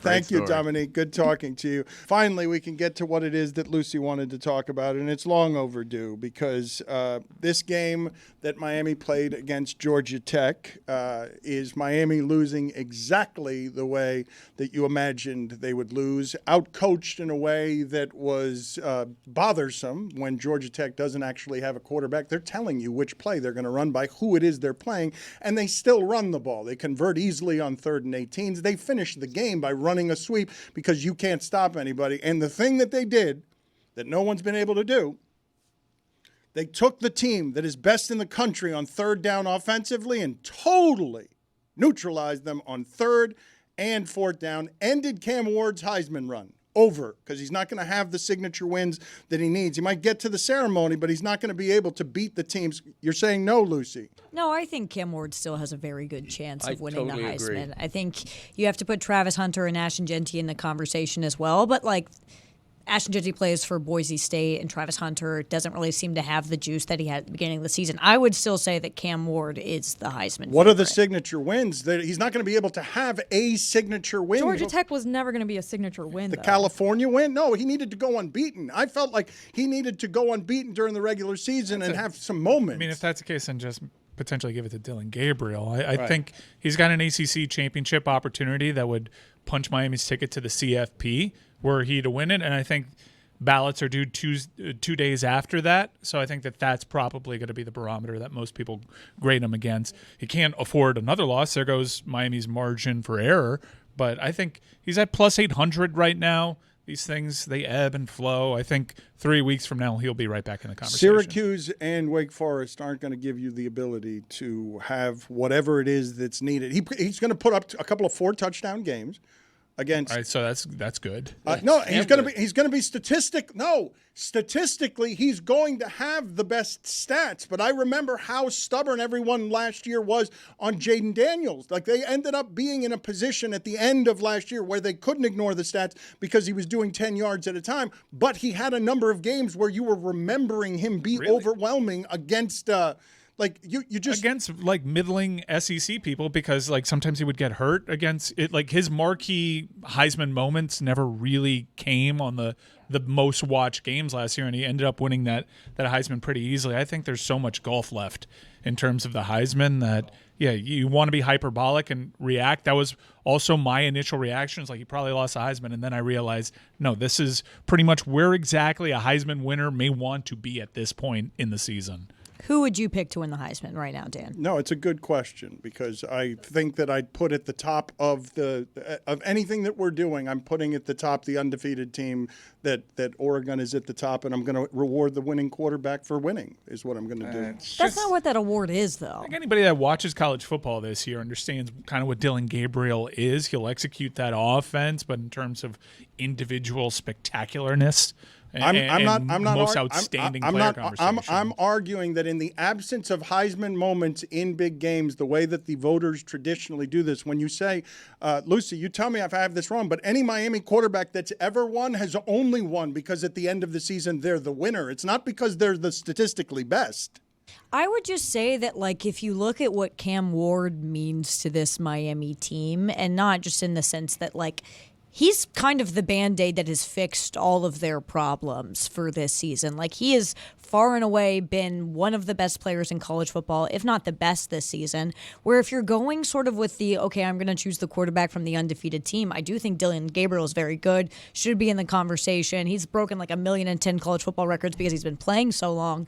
But, like, with the exception of that, like, that Ohio State game is probably his moment, but outside of that, there's not like one singular thing that I'm like, yes, Dylan Gabriel earned the Heisman. But in the absence of the singular thing, they tend to go to who's the best player on the team that went unbeaten. That tends to be the thing that happens. Yeah, but that didn't happen last year, you know? I would just say that, like, I don't know if you're giving Cam Ward enough credit because not only, I know that Miami It's did not lose. giving voters credit. It has nothing to do with Cam Ward. My vote will go to him. It has nothing to do with Cam Ward. Well, then, yeah, you voted for him. You're helping him out. Good job, Dan. You're lamenting a lack of moments. Who's had the Heisman moments? Jalen Milroe had a Heisman moment against Georgia. Ashton Genty performed admirably against Oregon on Peacock, I'm saying in the absence of Heisman moments, I have seen traditionally this award goes to whoever it is the best player on the team that wins the most. I think Virginia Tech and Cal, those are Heisman moments. Those are moments in which everybody that would be voting and interested in this race are watching and are made well aware of. I also feel like there's just more conversation happening about Cam Ward. I think if you look at sort of the national Heisman conversation, we're talking about Cam Ward more than we're talking about Dylan Gabriel, which I think makes a difference. It doesn't help Oregon that they're playing a lot of their games really late at night. They're playing it on Peacock. They're playing it in places where people can't see. And Cam Ward and this Miami team it's really in the national conversation, which I genuinely think helps his case quite a bit. I think we're talking about Cam Ward because he took a 7-6 team that lost to Rutgers in a pissant bowl game, and he almost single-handedly has made them what they are. signature moments. Leading three second half 10-point deficit comebacks, all for victories before the California before game that happened late at night. And I will just tell you that while it is that Georgia Tech was good on 3rd and 4th down, that's the worst game I've seen him play this year. Yeah. His throws were off in a way that they normally aren't. And it's the game everyone was watching, because now you were watching Miami to lose. And again, I'm not making the argument against Cam Ward for myself as a voter. I've just got a history with these people who do the voting on this thing. They're not naturally inclined to vote for the Miami guy when I start doing the national stuff. And these statistics are great, but in a big spot where winning is the measurement at that position, they lost one and they were a double-digit favorite. And in that game, he was not good on 3rd and 4th down. No, he wasn't. And they're the best team in the country on 3rd and 4th down. They used to be, yeah. You guys do not respect Ashton Genty enough. That's all I have to say about that. I would just ultimately dare the voters to vote for a running back from Boise. Yeah, He's having an insane statistic. He's averaging like 8 yards per carry against stacked boxes. He's incredible. He is so good, and he ran all over Oregon. By the way, the team that's everyone says was okay. They're probably the best team. They're probably the most dominant team. He had like 3 touchdowns and 200 yards against them earlier this season, and they lost by 3 points. He's unreal. But I think if the voters face themselves with a Cam Ward that is leading a conference champion, CFP appearing Miami Hurricanes brand that finally wins an ACC championship at the end of the season, I think that's just too much. That the position's too valued, and I would essentially dare the voters to vote for a Boise State running back. At that point. I can't tell you how frustrated I was watching a Miami season die at the feet of Vandenberg recovers your fumble. It didn't die, Dan.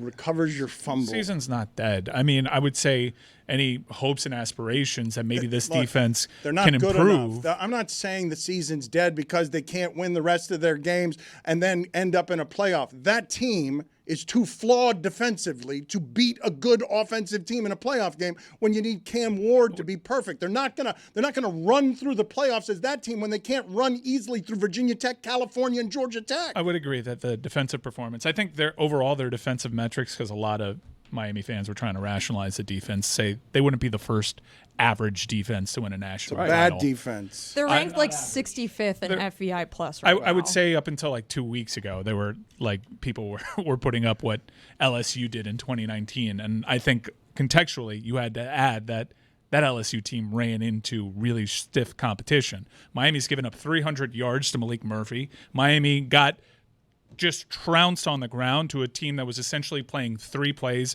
and telling you whenever they were going to be in an obvious passing situation. And then converting those obvious passing situations with a freshman quarterback who's the only one they had who wasn't injured and can throw a football. Like what you just lost to and the way you just lost to them, to me, was crippling in a way that's exposing. It is exposing in that you couldn't even have your players in position.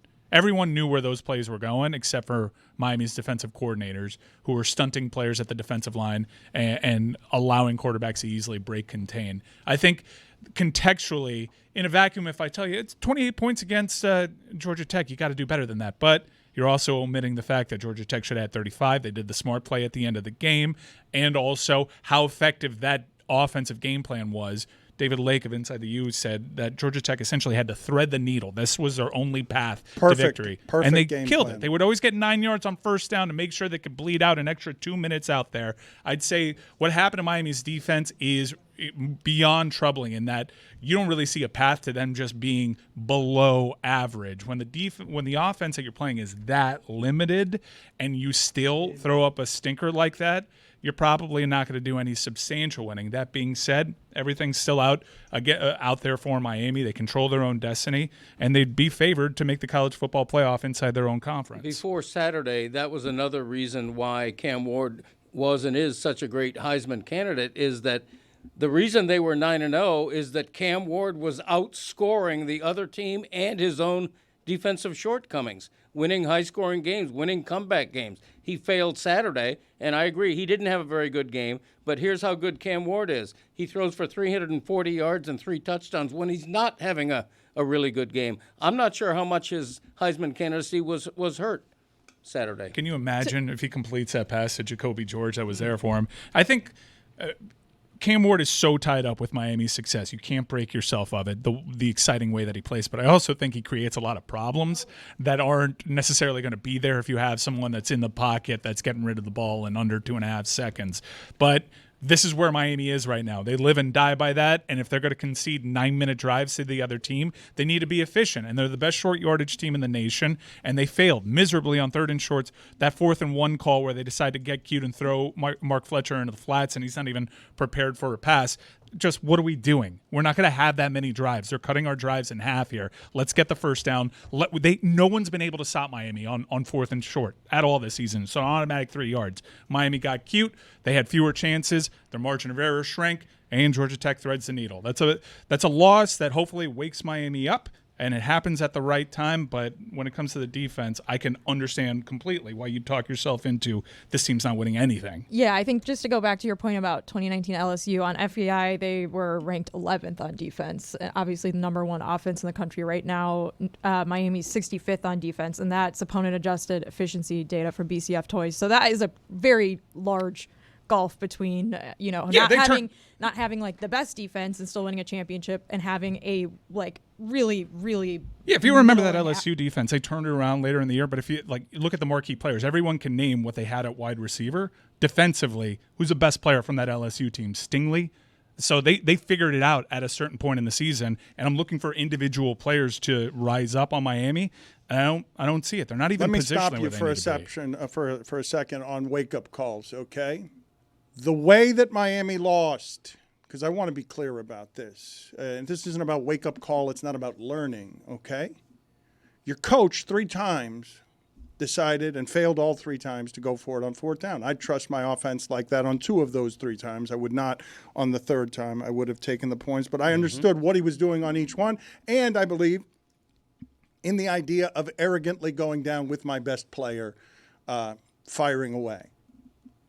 But the way that your coach got smoked by a game plan, the 2 quarterback thing doesn't work. When one of them's hurt and he's the one starting and he can't throw because he's hurt, and the other one, when he's in the game, is throwing, and you know it, and you're still giving up not just conversions on 3rd and 18, easy conversions on 3rd and 18. At the end of the game, you need to stop, and it's just hand the ball. Everyone knows you're handing it off. Just right around the corner. No problem. Easy. All of it. Easy against your defense.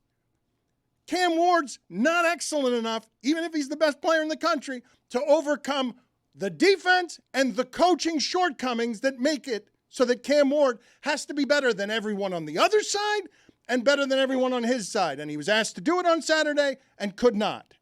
Had the game on 3rds and 4th downs, could not convert the things that he needed to convert to be better than everyone who was playing in the game. Everyone who was involved in the game, because to lose to that Georgia Tech team, it's not just that it's a 5-4 team. It's not just that it was a double-digit underdog. That quarterback system doesn't beat anybody in a meaningful game. No, they're telling you exactly what they're going to do. They're telegraphing what they're doing, and you can't stop it. I think that makes the defensive performance all the worse. I think you're right to light up the coaching. I think you're right to light up the defense. I actually think you're letting Cam Ward off easy, because the reason why he couldn't do things is because they were dropping 8 the entire time. And much like Patrick Mahomes initially when he first saw it, he couldn't take his eyes off the explosive play. Now, they came within a half second of finding a wide-open Jacoby George in the middle of the field that essentially would have won them the game. And it was born out of Cam Ward holding the ball too long. But also Cam Ward had so much underneath that entire game and refused to take Mike, it. that quarterback situation that you have never loses that game to that other quarterback situation. Never. Actually, no, I would push back on that. That's how this head coach would do it. That's how Brent Key enters a game as a major underdog. Mario hates him, by the way. Because he's being owned by him. Because how would you say the game Not plan? just because of that, because he took his job. O-line coach crying. Because he came and took his job at Alabama, too. Took his job. No, he's a great coach, and he knew exactly what kind of game plan he needed to execute. It was a perfectly executed game plan. They kept Miami's offense off the field. That limited the amounts of times that Cam Ward could get hot and take advantage of their shortcomings defensively. It was just a great game plan, and hopefully it's a loss that Miami can learn from, and it comes right at the right time. Everything's still there for Miami, but it would appear that this would be one of the worst defenses in the last 15 years for Miami. You can't win a championship playing defense like that. It's not. You can't have not even the Joe Burrow team. It's not possible. I'd say in a vacuum, if you can hold your opposing defenses, and keep in mind, like the challenges that they're going to run into in the CFP, those are teams that are not going to. They're going to look at Miami's tape and still decide we're going to do what we do. Because we're going to stick to our identity because this defense isn't going to stop us. They're not going in. Oregon's not going into a game that says, you know what, let's have a 9-minute drive and keep Cam Ward off the field. So stylistically, I actually think it'll work out for Miami in the future, but they need to learn from this. Their next opponent does more misdirection and jet sweeps than just about anybody in the country. They need to fix that. And it was backbreaking, too, on that 3rd and 18 where okay, the quarterback that they have can't throw. He's hurt. They've been hurt all game. And then a wide open freshman guy just runs for 18 yards. And I don't know, I think it was Mish Powell, who's looking the opposite way as guys are running past him, and he's like going to a spot that nobody's there. I have no idea where that breakdown was. One of them was in man, one of them was in zone. You had a true freshman and a seasoned veteran there. They got to clean it up. Thankfully, they have a bye week to clean it up. I still think that this offense, you'll be in any game. You'll be in any game in that CFP. There isn't a dominant team. There isn't a team that I look at on Saturday as I'm like, man, Miami can't make that interesting, even with as bad as their defense is. If you go in and you just mitigate the damage on defense and you hold teams to under 28, Cam Ward gives you a shot. I disagree. I think any good offense in that sport smokes you. Like, that smokes that defense because it's 5 yards a carry. That's Georgia Tech when you know the plays they're running. They're going 5 yards a carry. They're just mauling. They're telling you what's coming. I can't imagine Mario Cristobal can feel worse losing to that coach that way, where you've got the better quarterback. Maybe last year he could. Last year provided an example of where it could feel worse. Yeah. Okay, fair enough. But the stakes were larger this year than they are last year. They've played good offenses. Pretty much every offense is good against their defense, and they've been able to survive. They played with fire. There was still a path to steal that game, despite Georgia Tech playing their game plan perfectly, and it caught Miami. Hopefully, it can catch Miami at the right time, and they can learn from it, because I do think we've bottomed out as a defense. I don't think that there's a other lower point beyond this. So do what you can with it and mitigate the damage, play safer, and trust your offense. That's your identity. What are you doing with learning, though? Like, he's going to throw underneath all of a sudden? Like, I think the whole Miami, game plan wasn't even to run the ball. It's just, Cam, bail us out. Cam, keep bailing us out. You're better than everybody. Well, he failed to. I think he's not above criticism. I think he'd be hard on his own performance there. Despite looking at the box score, it was pretty good. But I think defensively, they're still way too aggressive. There are things that they can do with personnel. There are things that they can do to play a more complementary style. And like I said, mitigate this damage. Positionally, have guys, you know that if a wide receiver goes out wide and Kiko follows him, that's bad. Kiko needs to stay within the hash marks because he's not being effectively blitzed anymore. The book is out on Miami, and I think the most disappointing part of that performance was Miami has the book that everybody else has, and they're getting worse with it. I wrote a poem about the Cowboys. Sunshine in My Eyes? It's a love song? That's what inspired it. It's a song. Ooh, it's beautiful behind you. It's good. I like what they did there. Good. Let's see what we have. A poem, not a song. A poem. It's a poem. Sunlight in your eye.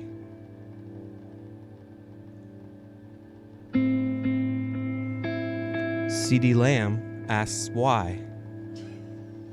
Cowboy fans cry. To Mike McCarthy, we say bye. That's it. Beautiful. It is. Thank you. So nice. Thank you. It was Really it was warm. You are your father's son. That is a really, wordsmith. really lovely. Who would be favored if Mississippi played Miami? What? Who do you Mississippi think? -3. Depends on where. I think that's a great game. It's a great game. It's wide open this year. There isn't a single team that I watch that say, man, they're going to just run through this in the CFP. I think Miami presents problems to other teams, and I think certainly teams like Oregon and Ohio State, they have every right to be feeling themselves this year. But it's wide open. This is actual parity in the NCAA. I think we'd be fine to react week to week and just say, let's enjoy this ride, see where it takes us, because we don't have data points to pull when it comes to this sport. We don't have previous experience with a season this wide open. That's true. There is, however, not another team in the top 30 right now with the defense that is ranked as low as Miami's. They got to fix it. The I don't defense think that we there saw is on Saturday fixing is it. not. I don't. But I think what you're doing there, they got to learn. Wake up call. They got to fix it. No, they're not good enough. And it's okay. The way that they're going to win is Cam's got to bail them out. Guys, That's right. I mean, Oregon had major issues across their offensive line the first month of this season, and they figured it out. Teams can figure these things out. Yes, I agree. Damning numbers right now. They're not going to win anything. They might not beat Wake in 2 weeks if they trot out that very same defense. They're going to beat Wake. And they're going to beat Syracuse. And they'll probably win the ACC championship game. And they can just fine. they can just as easily lose to Syracuse the way they just lost to Georgia Tech. They won't, though. Well, you say that, but you said it before Georgia Tech, too, and I've been telling people, this team on the road, don't trust them against anybody. Saw them down 35-10 against California, and just saw them lose. This team on the road, don't trust them against anybody because you can't trust that defense. Why would you trust that defense? There was no question that Georgia Tech was going to be their toughest game of the three left. Their defense has been bad all season. Road games are hard, man. They're hard. You can't go into a stadium with no defense and just expect to win a road game. They did at Cal. I mean, they've done it. They were this year. down 25 points. I understand, and they Winning is won. hard. Everybody that you have a pretty strong opinion on, they're going to lay some eggs. There's losses on everybody's schedule. Everybody that is awaiting the CFP rankings that feels good about themselves right now and has vibes running high, they're going to come down crashing back to earth. It is a wide open year. There isn't going to be a perfect team. There's going to be a flawed team that wins this championship. I think the thing is, too, is this is not the first time this sort of game has happened. Miami has just been able to win. They've been down at half at so many of their games so far. Miami's been playing with their food all year long, so this just wasn't that shocking to me. If they lost to Syracuse, it wouldn't be shocking to me. Wake Forest, that would be shocking to me. But they can have 4 losses, and it's not the same way that the Chiefs were 9-0. There could be 4 losses on the Miami schedule. Usually you don't have on a championship team a unit that's bad. Dan, they're progressing exactly where they need to be. Mario Cristobal, year I don't 3. disagree with that at all. Year 1, lose by a lot. Year 2, lose by little. Year 3, win by little. Year 4, win by a lot. But, Mike, it's the bandage that Colorado and Miami have. It's not a long-term fix if your solution is I need to have the best quarterback be better than everyone else That's where you on and I both disagree. sidelines. I actually don't think – I think their identity is what it is. It's fully tied up in Cam Ward. I also think you don't have a lot of these same issues if Emory Williams is just executing an offense, getting rid of the ball. It's not going to be nearly as sexy, but I think Miami's well positioned to keep this going. This is not a Florida State thing where the bottom falls out. I think it's important to look at a team like Ole Miss. I know you kind of brought them up earlier. Beating Georgia this weekend is because they made crazy moves, especially defensively in the portal. So it kind of all depends on the offseason. It's hard to really predict anybody going forward with players just going left and right everywhere different. Ole Miss was able to use the portal so effectively and almost completely fix their defense. Poem really got lost in the shuffle there, huh? Greg Cote, who is afflicted with something that has made more and more of an appearance around here over the last couple of years, doing his best show off air, talking to me when we go off air instead of on air. What were you just saying to me? Well, based on the overreaction I heard from you in the last segment, I suggested that the headline for the last segment would be 9-0 team loses game, head coach Mario Cristobal sucks. That was the headline. Okay, because at 9-0, people were like, you know what? He's a good recruiter. He won the portal by getting Cam Ward. Pretty good coach. Huge improvement. He loses one game, and we're focusing on it. He went for 4th down too much. They should have guessed that was a pass coming. All of these things can be true, including that headline that you just gave us was too long. What I'm telling you about that particular game, Greg Cote, is rare as the example that I can give you that is more obvious of a situation that you're getting outcoached. When you have those 2 quarterback situations, and what happens with the game planning of the game is not only do they run the ball at 5 yards a clip, they do the most effective thing, which is keep Cam Ward out of the game because they're holding the ball the entire time because your coach has no answers defensively for the one place they have a strength, which is an offense that's that's super limited on a 5-4 team that's telegraphing everything, and still they're doing the dual thing of scoring on your defense and keeping your best player off the field, right? Limiting his possession time. Like, you can't. Rare is the example of something happens that obvious where you're like, you've got the better quarterback and you can't get him on the field because they can run the ball. It's literally happened every big upset with undefeated teams. That's how you do it in college football. You control the ball and you keep the great offense that scores at a great clip, and you give them fewer opportunities.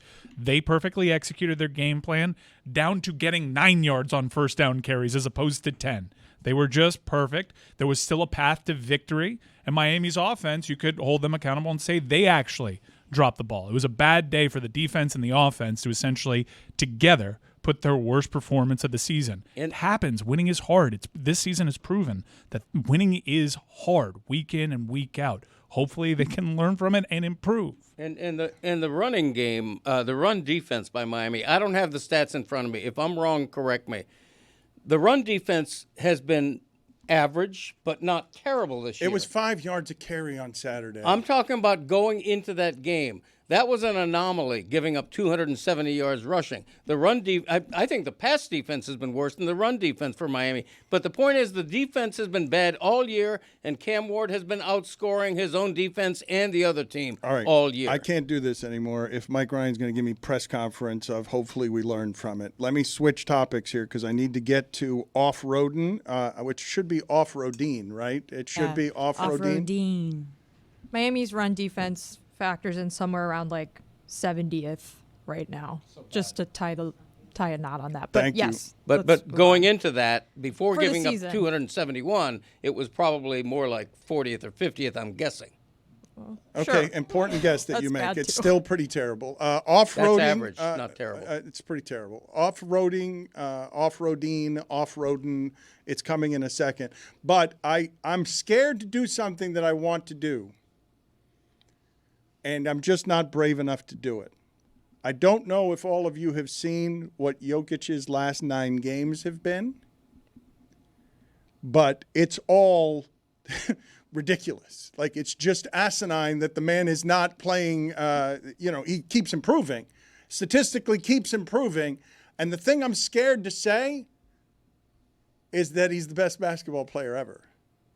Like, I'm scared to put him ahead of LeBron and Michael Jordan, but this 5-year stretch, there's just nothing like it. And he's 29. Like, he's just going to win all the MVP awards because he's somehow getting better, plays all the games, and is just statistically across the board, assists, rebounds, points, efficiencies. Like, there's just never been anything like this. It's too inflammatory to say he's the greatest ever because that's a conversation that is just reserved for a party of two right now. And it's such a movement behind both those players that it's a losing argument. But what I would say is I couch it usually by saying he's the most unstoppable player I've ever seen. He's just the most dominant. There's nothing that you can do that can really bother him. And even if you take away one aspect of his game, he'll excel at the other ones to the point that you stop doing that. He's just unstoppable. Basketball can't be played any better than he's playing it. No one has ever played it better than he is playing basketball, because it's not just the statistical production, it's the efficiency of it. Like, even Michael Jordan, when he'd score double digits, occasionally would have a 12-point game. Like, occasionally there would be something in there that was 4 for 19. There would be more games in which Michael Jordan went up against a defense and the defense would feel like, yeah, we did a good job on him. That feeling is fewer and further between when a defense lines up against Jokic. It's Lucy, just impossible to stop. What is the name of this segment? Your last name is Rodin. It is. I'm glad you know it. This segment is not called Off-Rohding. It's off-roading. Roading. It's a play because, on the road, like, it kind of sounds like my last name. Yeah, off-roading. I thought it was clever. I didn't come up with it. My friend Haley did. How do you feel about this week's edition of Off-Rohding? I actually feel really good about this one. Obviously, the game was terrible, but LSU fans are straight up a different breed. They are some of the funniest, most interesting people we have ever talked to. It is such a great atmosphere. I'm so sad the game sucked because I didn't really get to experience like Death Valley during a great game, but we had a blast. I would love to go back to Baton Rouge. Did it smell like whiskey at the 50-yard line, like they say, night games in Baton Rouge? I think the rain sort of washed that away. I will say I have never been to a school where I've seen them smoke more cigarettes than at LSU. Like cigs everywhere. Milroe had, 12 carries for 185 yards? That's pretty good. It was like 8 million yards. It was after the second Alabama drive in the first quarter that I was like, yeah, this is cooked. We're done. Well, we could go if we wanted, but we stayed the whole time. Wow. That's my Heisman Trophy vote.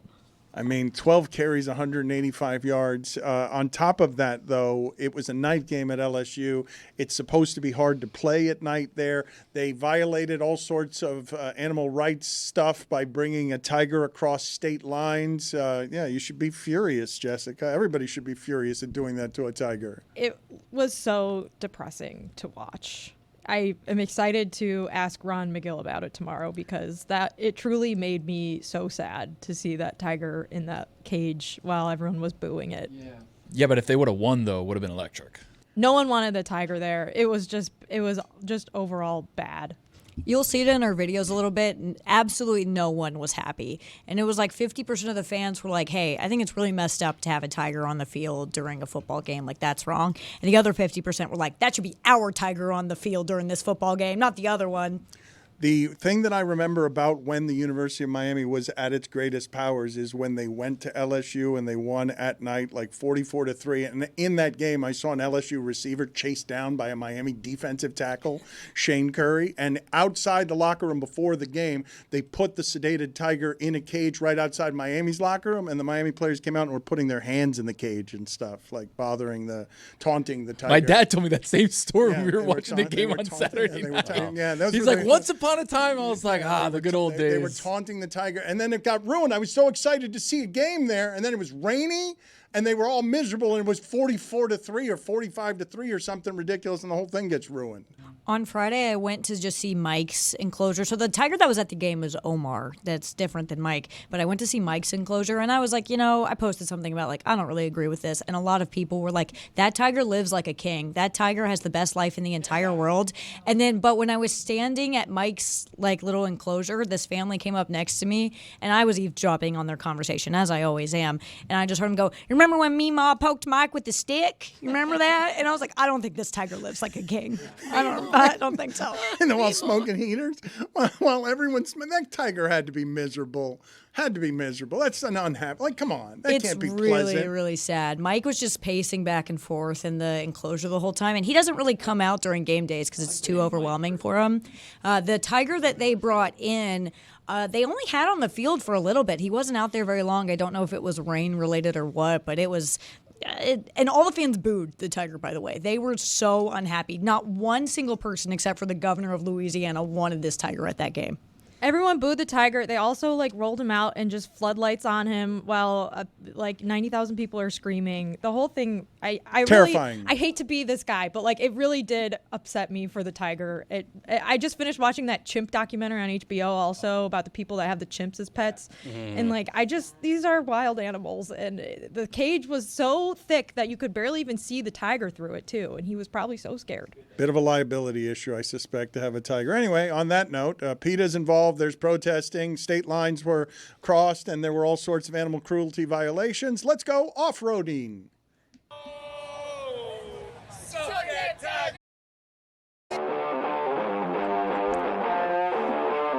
Ever since I was a young girl, I had one dream in this life. It wasn't to get married. It wasn't to be a princess or some I don't know what young girls dream of. I wanted to go to Death Valley. I wanted a night game in Baton Rouge, and my dream is coming true. This place rules so hard. This is the top of my college football bucket list, but no one will tell me what STTDB means. I just want to know. I feel left out. Suck the target.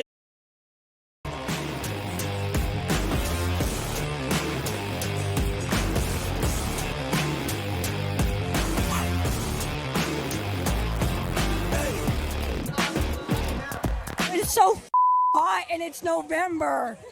This is really bad for all of us as a society. How would you just describe the LSU tailgating scene? People get a little out of hand and like kick shins. I heard an 8-year-old kicked an adult in the shins, and I was like, it's a little bit ridiculous. But I think it's cool, but I think people get out of hand, especially out-of-state people. Sorry, but like, get a grip. Who's the worst fan base you've dealt with? Yeah, Tennessee band. They were behind me in my rear, and I was sitting there, and they were blowing their horns, and I flipped them all off hard, and I was like, you guys are ridiculous. Get out of here with that gaudy orange. I'll never wear that gaudy orange, purple and gold. Even though it's not my color palette, I still like to participate, so I wear neutral. I'm not going to crap on anybody. Well, you know what I think? Let me think about it. Ole Miss fans are kind of we're kind of depressed because we felt like Brian Kelly was going to bring us a dynasty, and now we're not sure. So we're trying to understand why that's not happening. How do you guys feel honestly about Brian Kelly? Who? He looks like a great guy. He looks like your best friend's dad. I think he's doing okay. How's Brian Kelly doing? Like, I'm kind of just there for the vibe. Brian Kelly's doing good. Is Brian Kelly cool enough to be the head coach at LSU? I mean, this is Swag U, right?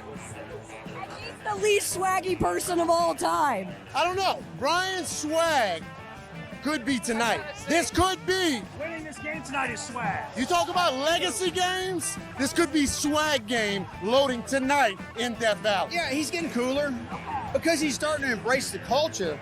This is the culture shock coming to this part of the world.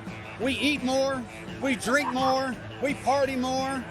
The atmosphere here is just different. What was your immediate reaction when you heard that Nick Saban was retiring? When he retired, we're like, whoo, thank God. Tired of that man whipping our ass. Nick Saban's sexy. Like,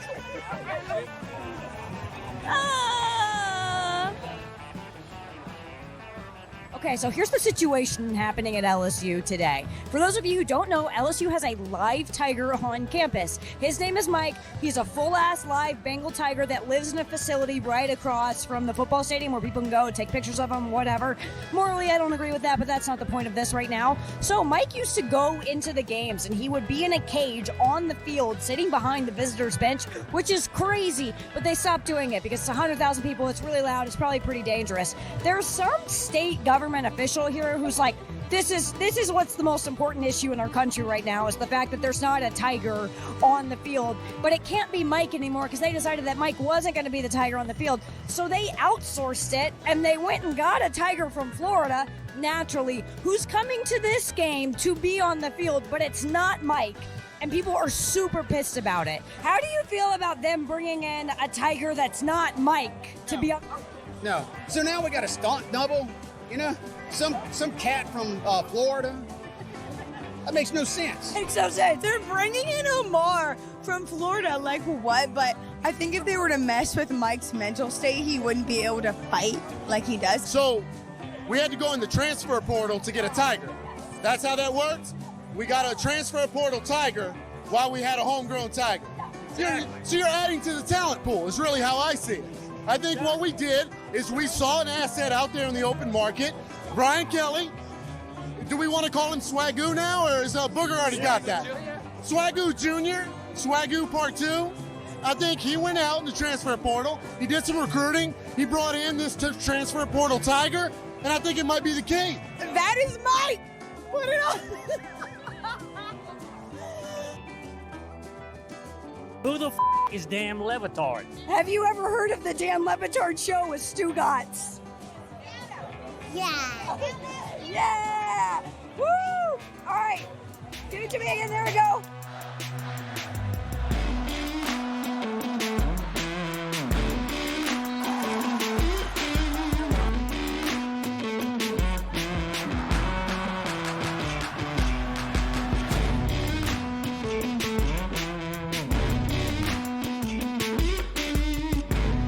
So that might be one of the worst games we've ever been to in the history of off-roading. But at least the weather was really good. So, signing off in Death Valley, I'm Lucy Rodine. Suck that tiger. Loved LSU. Loved it. There was a moment that didn't make the cut that I want to talk about because it's so funny. Those three guys, the one guy in the middle was like, hey, I would really like a job for the Dan Le Batard Show. And I was like, oh, okay, cool. What's your qualifications? He said, well, if you hire me, I'm a redhead. I'd be the show's first gender. I said, oh, we already have one, Chris Cote. He said, that's great that you're bringing in DEI hires. Can you guys tell me whether you find it funny, interesting, both, neither, that the advent of the shift in that sport with power and money started with Lincoln Riley and Brian Kelly, and both of them have been like, oh my God, you didn't have to give them any money at all. You could have been just fine deciding to go any number of other people. These are not any kinds of groundbreakers. USC is 12-12, I think, in their last 24, and Brian Kelly hadn't done. I think Jimbo's probably the best example of that because they gave him more money than God, and now they're paying him more money than God just to not coach there, which is crazy. It's a good example. I just don't think of it as the place that the whole thing shifted. I associate like NIL and corporate CEO changing with both being able to buy Oklahoma's coach and being able to buy Notre Dame's coach. Like you're going somewhere else to just buy someone. I didn't think of that the same way with Texas A&M and FSU. Maybe I should have. Yeah, it's totally. Feels like it's the exact same thing. Totally Scott Woodward, who was the Texas A&M athletic director that went to LSU, that made the Brian Kelly. Not hearing you. Sorry, wrong microphone. Yeah, I was a little confused. You were saying? Same athletic director that hired Jimbo at Texas A&M and LSU, and Brian Kelly at LSU. Like so that you was guys 100%. do this? You guys do this with Fisher more than with Lincoln Riley and Brian Kelly That was the most shocking thing. Like he left a national champion side. I mean, Mel Tucker's contract too was like $95 million, and that really crashed and So burned. what am I doing that I'm associating it with these two guys? Because that coaching cycle was 2021. That was when a lot of things shifted after Lincoln went to USC. Brian Kelly, I think, right? Like LSU wanted Lincoln Riley, couldn't get him, so they hired Brian Kelly, and then like the whole carousel went in motion. Brent Venables went to Oklahoma. He's now on a massive contract, and their season has been in the toilet. I think you're just thinking of the 2021 coaching cycle because it was crazy. I mean, like that's the year that a lot of things changed, but I think it started before that. My favorite moment from that coaching cycle was when Lincoln Riley came out and said, I am not taking the job at LSU, and then took the USC job the next morning. It was awesome. I don't know if you guys saw, getting back to the conversation we were having on Jokic, he was asked the other day in a press conference, he was like, have you had any bad nights this season? And his response was, yeah, the second night, the second game we lost. And the reporter's response was, you had 41. 41-9-4 that game, by the way. It's his worst game. His worst game of the season, Dan, points-wise, is 16 points, but he also tacked on 12 rebounds and 13 assists that day. Should I do it, Mike? Should I just proclaim him the best basketball player ever? I'm just too scared to do it. I mean, if you call him the best ever, you already did. Yeah, you already did. Just lean in. Go with that take. I saw a few people giving props and credit to Bruce Pearl for confronting a situation straight on that I have not seen a lot of coaches have to confront before, which is an Auburn program that has gotten very good, had a flight derailed from where it is that it was supposed to be going because players were fighting on the plane. I would say that this is one of the places when you learn that your program is indeed getting good. But Bruce Pearl had to, not Bruce Pearl, flight regulations made it so that once you've got being shouted to air traffic control from pilots, the problem that you have on your plane, you cannot just keep going with people fighting on your plane. So, Jessica, I know you are our flight correspondent. You are obsessed with flight, with planes and with travel. I don't have all of the details on this story. Please inform me because I can't wait to get all the details on the story. And I'm hoping that we have, are we calling it cockpit sound? I'm hoping that we have. We do. We have air traffic control dispatches that Chris Cote is now going to play. Yes, sir. We have got an altercation on board. We knocked to declared emergency and land. We got a bunch of basketball players fighting. The flight deck is secure. The threat level is contained for the moment. We just had, police on the ground, and we had two players that got into a physical altercation. Clothes were ripped, and one bloody player. And Center 2681, it's kind of crazy. Were we direct Montgomery? So this was en route to Houston where this fight broke out. And you might be thinking, well, like, why are they have to turn a plane around for a fight? But then I saw a picture of how small this plane was. And there's a decent chance the pilots could feel the jostling around back there. This plane was probably rocking. It was a small plane, and body parts were flying, I guess. Clothes were ripped. And it kind of makes sense. They ended up flying back. They chartered a different flight, went back to Houston. Those players stayed behind. And then Auburn won, and they celebrated by referencing this incredible moment. Yes, they're running around the court the way that Patrick Mahomes ran around the field yesterday when they won. Is it more fun to run around with your arms spread like this? This is how Mahomes showed more joy on the field at the end of that blocked field goal. And I would ask this question via poll at Le Batard Show. Can you have any faith in your athletic team when you're sending Lutz out there to do the winning? Someone named Lutz. I will take it one step further. I didn't realize until last week he only has one L in his first name. That one slipped by me. Really? That one slipped by me for You thought it was decade. a double L? Yeah. I mean, I'm sorry. No, I should have known. No, I'm asking kidding, because I'm how the Lutz you were imagining was a double L. Are there a lot of double L's in last names that start a last name? No, I don't. Will has she's one Will, L. The first name Okay, has my one bad. L. Fine. See, you made the We. same. Well, How I- many 1L Wills do you know? I thought, well, he's got another L today. You thought it was like Lloyd, like 2 L's in the last name, like Lutz, or like Greg Williams. Why would you spell Will with one L? Like, what's the parent thinking? You know, what's that short for? I mean, you spell Greg with one G. on Well, the but end. that's the norm. Did everyone know this? Am I Well, just I hearing thought- this for the first time? I learned it when you said it. I never knew that. I thought you were talking about Lutz started his last name with 2 L's. And so now I'm just looking at ways to make jokes about L's because he got an easy field goal blocked. He got the 30. You're not expecting the 35-yarder to get It's a chip blocked. shot. You're expecting the 50-yarder to get blocked. You got to get that low trajectory on those 50-yarders, and that's where those big boys can put up. But when you get that one, you got that pop shot up. It's just a great, I'm sorry. great penetration by the line. Hell yeah. I need to go back for a second. We all didn't know Will Lutz had 1 L in his first name. Correct? No. Okay. That makes me feel a lot better because I don't play fantasy football anymore. And that when I saw it, I was like, I bet if I played fantasy, I would know this. So then I Googled it and I was like, maybe his first name is just W-I-L and not William. Or maybe it's William with 1 L, but it's not. It's William with 2 L's.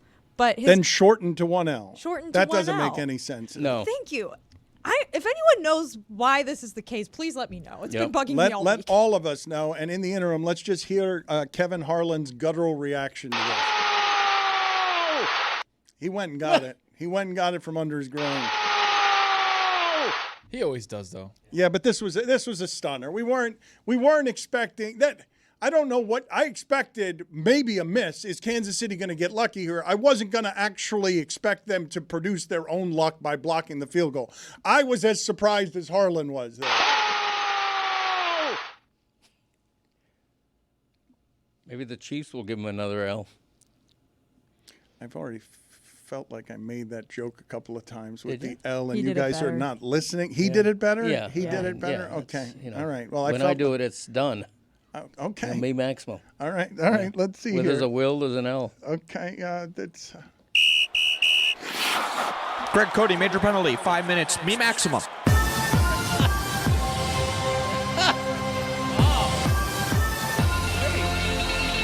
I'll serve that on Greg's behalf. That was Okay. my joke. All right. Wow. I haven't seen that happen around here before, but we're making our own rules. I haven't seen Greg deliver a line I've delivered in his ear before. Thank you. So, really good teamwork. Yeah, Okay. it really is. Or bad teamwork that's getting you It's on me. penalized. I wasn't going to throw you under the bus. No, that's totally on me. Okay, way to go, Greg. Thank good, you. good team player. I wanted to talk with you and Mike Ryan about what happened to Inter Miami on Friday because Saturday. Saturday. Thank you.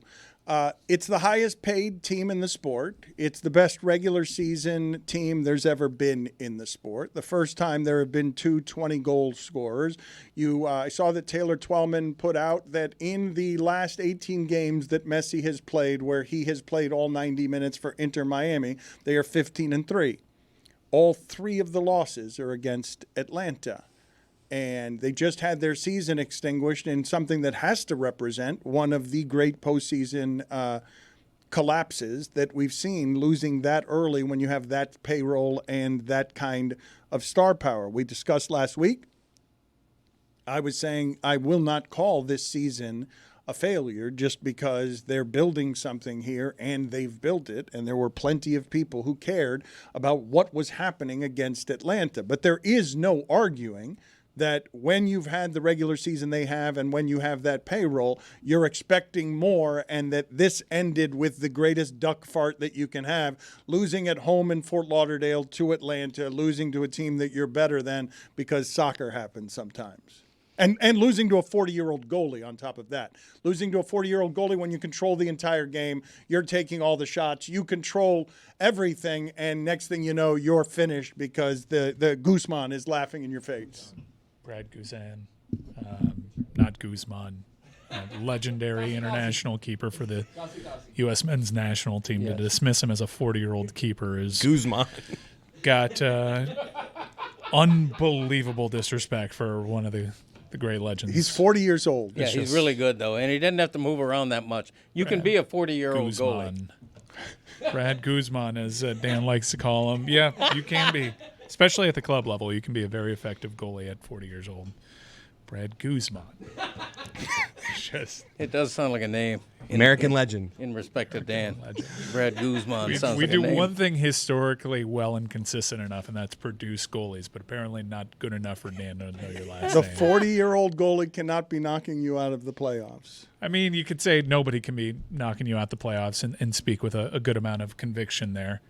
We talked about this. I will say, as much as I wanted Inter Miami to advance on this playoff, being a supporter of the club, part of me is like a legacy MLS fan is reveling in the fact that Messi couldn't get past Dax McCarty and Brad Guzman, as Dan likes to call him, because it's a kooky playoff. It takes essentially a month to play the best of 3. Ridiculous. They got a bit unlucky with Busquets' illness. Busquets tries to give it a go a little bit and has some minutes and some playing time against Atlanta, but where Atlanta and teams had success largely against Inter Miami this season's on that counterattack, and without Busquets there to help mitigate that was difficult. But you should be beating them, and we told you that's ultimately the barometer that U.S. sports fans understand. You have a regular season, you have a postseason. The best team wins the postseason here in the United States. That's how it goes. And if they're not going to win that tournament, then they're not going to convince the casual sports fans that this is a success. And the problem is winning the Supporter Shield has almost become a curse. In only 8 of 29 Supporter Shield winners have gone on to win the MLS Cup. But they didn't just lose in the first round. They lost to a team with a losing record.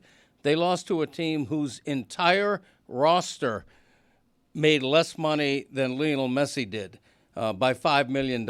So Inter Miami could have gotten to the MLS Cup final and lost, and it still would have been a letdown. That's how much of a favorite they were, a betting favorite and otherwise. You just have to win it all if you're Messi after that regular season. There's no excuse, and I know Atlanta's a tough matchup for them. You know, the Atlanta has won 4 and tied 1 the last 6 meetings between these teams. There's something about Atlanta United, but there's no excuses. They had the roster built to be the best team in MLS history, which has to include a championship. Mike, can you explain what this video was? Or Greg, maybe you can explain what happened here, because I didn't watch this game, but this video popped up of what appears to be a goal followed by Look, the goalie's my age, and then he gets pushed into the net. Inter Miami just shoving the keeper into the net, and then he can't, he can't get out. And Suarez was like, get up. Why did they do this to him? Because Messi was trying to get the ball. He touched Messi, and so the team's got to defend Messi. And the goalie was trying to get the ball from Messi. The goalie wanted to do some causery, which was prevent Messi from getting the ball to avoid the pomp and circumstance and quickly play a goal that no doubt gets reviewed for 30 minutes That afterwards. shove anyways. is so funny. I love Suarez just like, come on, get up, get out of the net. What are you doing? Wait a all-star minute. shove. The thing that is funniest is indisputably our man Guzman falling into the net there and just being like he's kind of flopping, but he also can't get out of the net. It isn't every day that Messi scores with a header. That was the craziest part about that. There was one controversial goal that I didn't really have an issue with it, that Atlanta scored a goal while an Inter Miami player was writhing in pain inside their own box earlier. Yes. That's a dumb discussion. You play to the whistle. I understand. Right. There's a sportsmanship where you'll see like a player go down and the team like kicks it out of bounds. Not in the box though. They were on the attack there. I had no issue with it. They got MLS. Look, it's hard to win knockout tournaments, especially in soccer, because so many of the variables can change, and that's embarrassing for Inter Miami. Ultimately, I think it took David Beckham a while to win that one too. There's more trophies for them to win now that Messi is in there, and they've certainly won enough for, at least in the eyes of FIFA, for them to get the real prize out of this season, which was earned placement in next year's Club World Cup, where FIFA has already announced Inter Miami will be opening up that tournament. It's a World Cup, but just for club teams. So you get the best of Europe, best of Middle East, best of Asia, best of Latin America, and best here of North America. They're going to be opening that tournament at Hard Rock Stadium. So I guess using that as a qualifier, they're in the tournament. Then I guess it was a good season, but it was all kind of weird how they engineered that. I guess I'm the president of everybody. You're in. Okay. Well, but you say you guys are making it very all or nothing, okay? You're saying either you win a championship or there isn't something that feels... I'm not saying that. But that's Joe Sports Fan here in the United States. That's what Billy would say. That's what Stugotz would say, and they don't really care. They're just getting a reaction. But you have to win that. That's it. He joined MLS. He hasn't won MLS. Yes. He's won a Supporter Shield and he's won a Leagues Cup. Those are different. He's got to get judged on by most people what he does in that season's tournament. Right, and the fact is, Inter Miami only has them for 2 full seasons, right? And next year, the odds are they're not going to win the Supporter Shield again. Messi's going to be a year older. The league will have had an entire cycle of Messi to get used to him and defending him, and I just think this was the year. After the regular season they had, this was his year. He's shown that he's pretty good, though, Greg. Like I think he's going to be good next year. I understand. Like they're going to add players to that roster. Right. They're going to still have deeper coffers. No, they're I just get going it. to Yeah, just there going to was a have more Neymar. lottery Right. shots. It's not that you guys are just making it all or nothing or putting the appraisal where sports fans do on if you have the best regular season, you have to win the championship. The thing that's deflating about it is it wasn't even any kind of run. You're losing to a team with a worse record, and it's just sort of soccer happening to you in a small sample size in a weird playoff format that has you playing 3 games in a month. Well, better now than at the end. If they're not going to win, let's save his legs, not have him go through that many games. It stinks, but you'll have to prioritize. This year, they didn't make the regular season the priority. They had to suffer through a lot of injuries, and they ended up still setting a record for the regular season. They tried to do things where they prioritize the CONCACAF Champions League or Champions Cup, whatever it's called now. That didn't turn out well. They tried to make a run, even though Messi was hurt in Leagues Cup, fell short. They did win one trophy historically. Unless you're the likes of Real Madrid, where there's some instances in which you win a trophy and not everybody's happy with it, winning a trophy in a season when you have the ability to win 3 or more, that's not a bad season. Mike Ryan has to go to help Chris Whittingham with the podcast that's very popular, soccer podcast, Goalless, that Meadowlark is making along with Chris Whittingham. But before you go, let's send him off as punctuation video. Do you have the ability to show us Guzman in the net very slowly, slow motion, trying to get out of the net after he gets pushed in here? He's furious. He's bald. He looks like Pinhead from the horror movies. Cartoon sound effects would be so good behind Okay, this. but let's do this in slow motion first because this is funny and it would happen to any of us. It's how I try to get out of the ball pit when I have fallen into the ball pit at my local Chuck E. Cheese's. When? Yesterday? Last month. week? Take Yes, that last picture. month. Yes, it's in the ball pit. Very slow motion. So, you know what? He did better. He did better than most under the circumstances, as if he has some experience propelling himself out of the awkwardness of a net. I love how protected Messi is. Number 8 on Inter Miami shoves him into the net, and That's no one's correct. upset about it That's because, correct. hey, you bumped Well, Messi. Guzman was certainly upset Right. about He looks it. like a marionette trying to get out of the net. Like people are, you know. This is one of the best soccer videos I've ever seen. Like, It is this, great. If they did this more, I'd watch MLS. Really, you'd watch more Suarez soccer just than pointing one. in his face. Oh, great. I want to run through a little bit more football with you guys. Are you guys as surprised as I am whenever Young Wei Koo misses any field goals? Never mind all of the field goals. I don't know if you guys were surprised at all by Moody missing 3 field goals yesterday, and then Deebo Samuel wanting to kill everybody on his team, including the long snapper. That's the part I was surprised by. Like, it was literally Debo on the sideline. Like, did he smack the snapper? He smacked both of them like in Choked one him. shot. Didn't he put his hands on the throat of the long snapper? And then apologized to Moody for being Moody about it. The vibes were so weird in that game because it was like, oh, McCaffrey's back. We're humming a little bit. Like Kittle, that touchdown was incredible. The throw was The scramble, insane. the throw, the The catch whole- was amazing. Purdy made 2 plays at the end of that game that could have only been topped by the 2 that Mayfield made.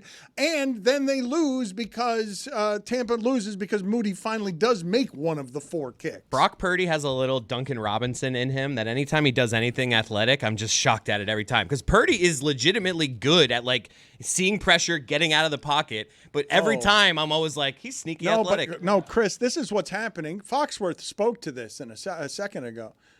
Both Purdy and Baker Mayfield are great athletes compared to anyone in the world you know.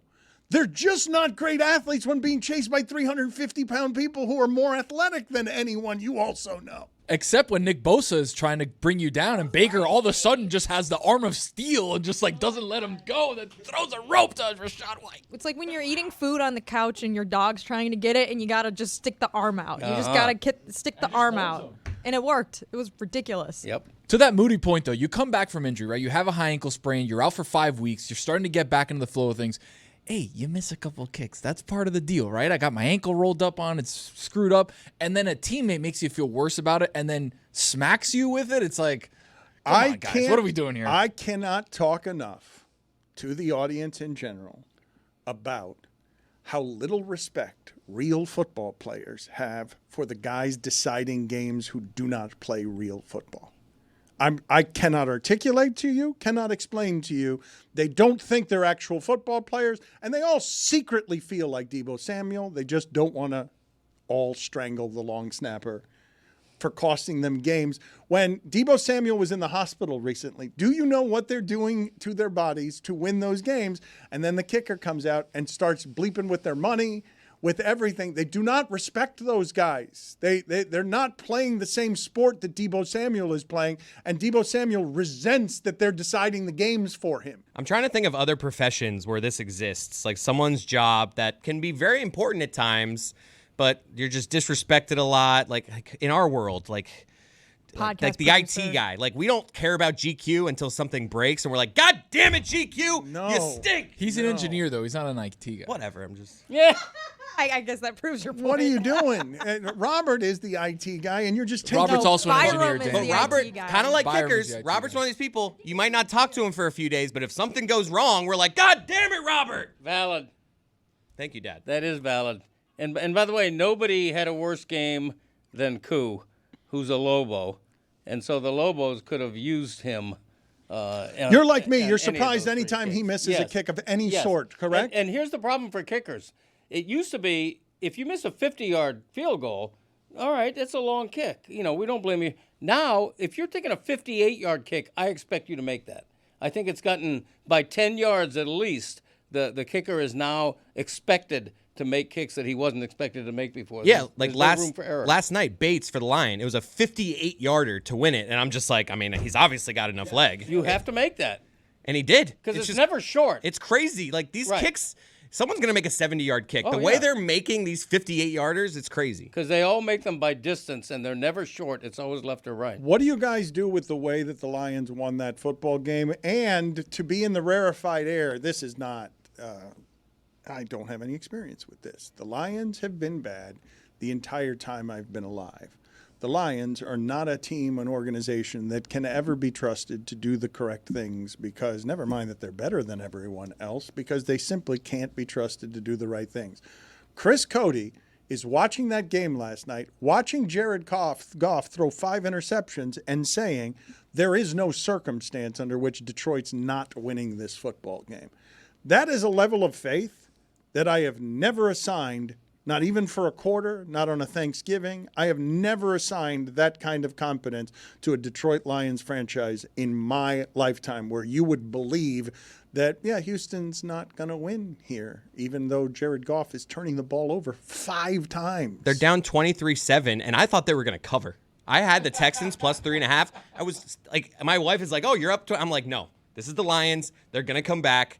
Like, that team is so just like that offense, dude, well-oiled machine. There is no team in the sport that can beat you more ways, right? Because they had Goff had 23 yards the other day, and they were winning by 40 because their special teams had 3 different touchdowns. Their offensive line is as strong as any in the sport. And then in the second half of that game, as they're putting up the fourth quarter points, you're watching, and Houston's got nothing since halftime. They can't get points after halftime because of how restrictive everything gets when Nico Collins is hurt there. That and Aiden Hutchinson, who was their best pass rusher, still is like top 10 or something in pressures for a defensive lineman. He hasn't played in like 5 weeks. Yeah, he's probably a little bit longer than that. Was there anything else in college football that jumped out at you guys from this weekend, from the enjoyment of the weekend? Because Miami losing was one of the big stories, but it felt to me that Georgia losing that way and that Georgia's receivers are so bad compared to last year. They've left more yards on the field, I think, than any receivers that we've seen. It's a bit startling for me to see Lane Kiffin do that way, though, to Georgia. It's not that I'm going to be surprised that Georgia loses an SEC game, but to have it be like that, where they're not able to do anything, and I generally assume that Georgia's got better players than the other guys. Carson Beck is not good. Oh, man, he misses Brock Bowers and Ladd McConkey so much. It is insane just how much his play has changed from last year to this season. Like, he is a turnover machine now. It's literally like it's completely made me reevaluate him as a quarterback, because if he doesn't have, like, the world's best receivers with him, he's mid. I think it's an O-line issue, too, though. Like, the O-line's not been playing as well, and under pressure, he just isn't – he's not playing well. It's not a good situation.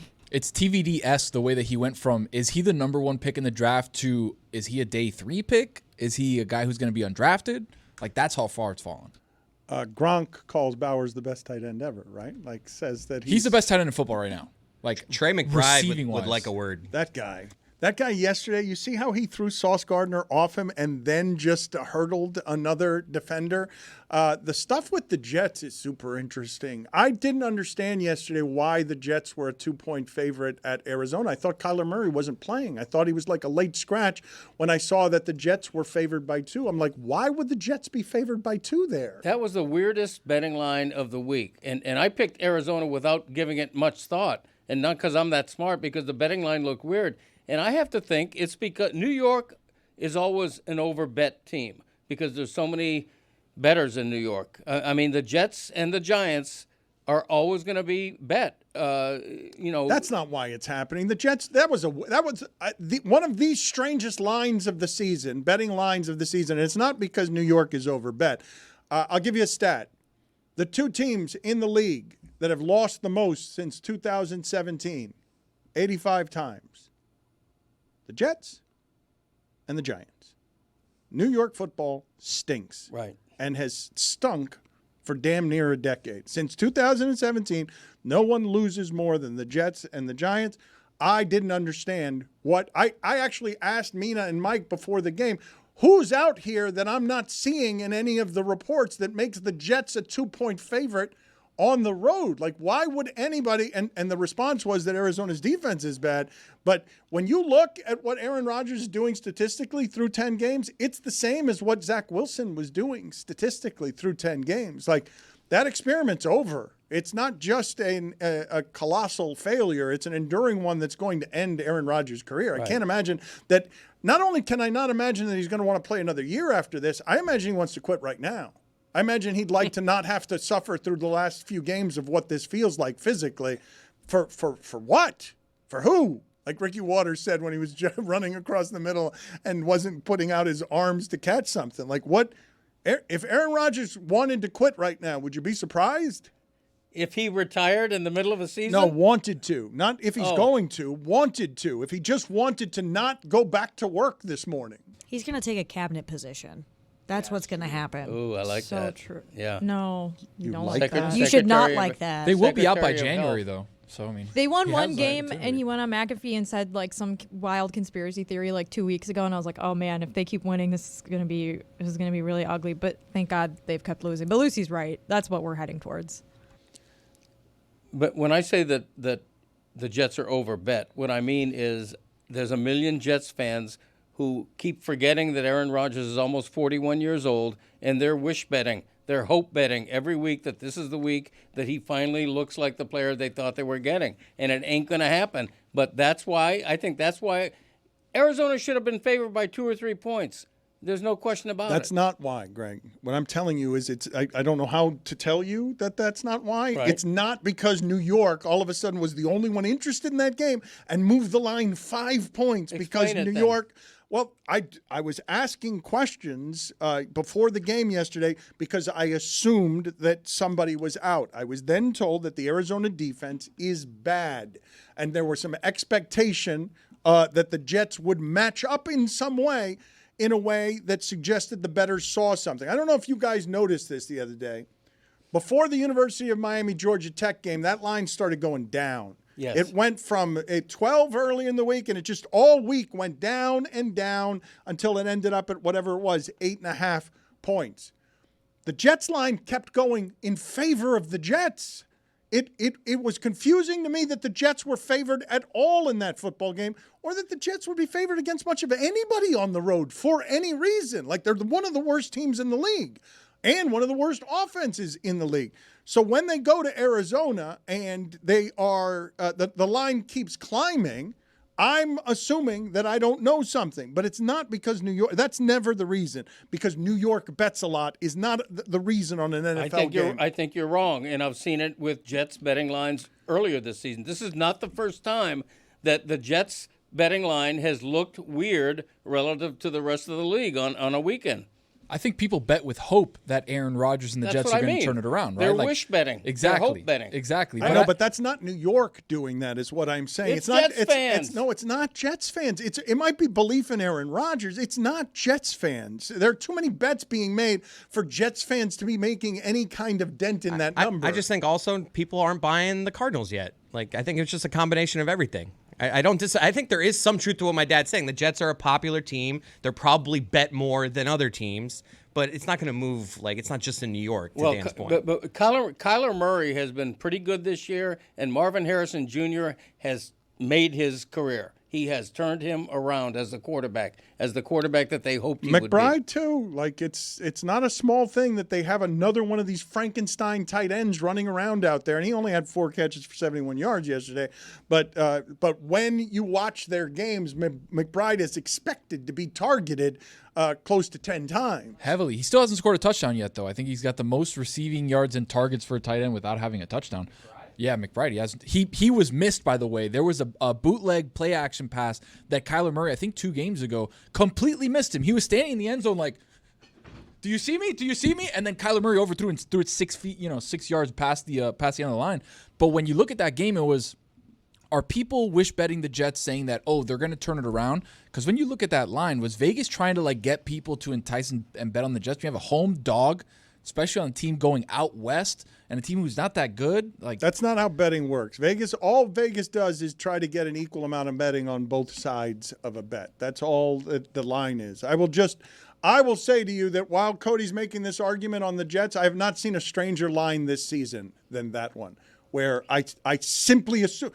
Do you know what it is for me to look at a line and see it be 5 or 6 points off and make me think, is Kyler Murray out? Sure, that's the first thing you look. Because Dallas yesterday was a 7-point underdog with their backup quarterback, just simply because they were playing at home, and we expect all of these games to be close because almost all of them are. There aren't a lot of differences between these teams. The thing that was special about yesterday in football wasn't that it was good football, it was just a ton of close football, and a ton of close football at the end because there's not a lot of differences between whatever it is you think the differences are between teams. But to have a 5-point line where I'm looking at something, I'm like, I don't understand why the Jets are giving points on the road when they stink. And I feel while Arizona might not be good, they got my attention the very beginning of the season when they went to Buffalo and did that offensively. And I'm like, well, maybe they're better than I think they are, because that offense looked against Buffalo from the very beginning of the season the way it's looked in like most of the way the rest of this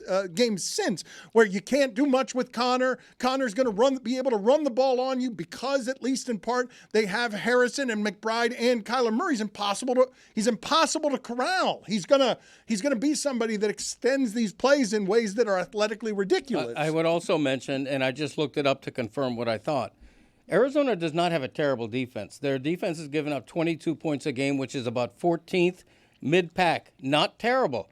And so when you have Kyler Murray working the way he's working right now, they can win games. The people I was asking use different stats than the one you're using to measure defense. Okay. That stat that you're using, and you don't use any of the advanced metrics on what a defense actually is. You don't use the numbers that would tell you that Green Bay, for example, some of the stuff Mike Ryan is arguing, that their pass rush and their timely turnovers a bit of a mirage on how good they are defensively, because generally speaking, turnovers aren't something that you can cause in a timely fashion. They're pretty fluky. Right. The people who I was asking yesterday about why is this number the way it is, the answers I was getting was about that defense being metrically challenged in the way that the empirical measurements are done, not just points per game. And 22 is not great, by the way. Like it's pretty middling. It's mid-pack. It's not bad. If you look across all of the games this past weekend, there was still a lot of like weird lines. Like the Cowboys game, you said -7. They end up losing by 4 scores. The Vikings were 7-point favorites against Mac Jones, and they only they won by 5. What was the other game? Denver game, but the Bears and the Patriots. Bears were 6-point favorites against a Patriots team that isn't that good until you realize, hey, the Bears have been playing really bad teams for the first stretch of their season. Now they're on the back half of playing some really good defenses, and they can't do anything. This Dolphins line tonight is odd. Why are the Dolphins only +1.5? Like, they've looked really bad the last few weeks. The Rams are healthy. It just seems like an easy one for the Rams. I mean, their offense is back since, they've averaged 28 points a game since Tua has been back. That's pretty good. Loss last week or before. Yeah, I mean, they've lost two. Bills, They've lost 2 games in a row on last-second field goals. They're due a break, the Dolphins, and I know that's an intangible nobody likes to hear. Due a break is not the way anyone's betting. They're not a 1.5-point dog because they're due a break. I understand. That's why I instantly said, I know nobody wants to hear those intangibles, because I know that, obviously. Due a break, I don't even know what that means. In fact, I would say more than that. Due a break in football is they're due someone physically breaks. If Tua got hit the way Kyler Murray did on that play yesterday, the sport shuts down, right? You bring back the guy that accused the Dolphins of murder. You have that guy on again. If the Dolphins are due a break, or the Chiefs, Nowitzki, is that his name? The Chiefs are whatever the opposite is. That's what the Chiefs are. Yes, correct. It's a law of averages thing, right? It's a law of averages thing. The trend is your friend, but the trend must end. If you have a team that's lost 8 games in a row, I'm in. Whatever he said, I'm in. He's got a poem. The apple doesn't fall far from the tree. Chris Cote also has, I hope, another poem that he can put together on the fly based on yesterday's on the music played earlier in the show. This one is about the University of Miami.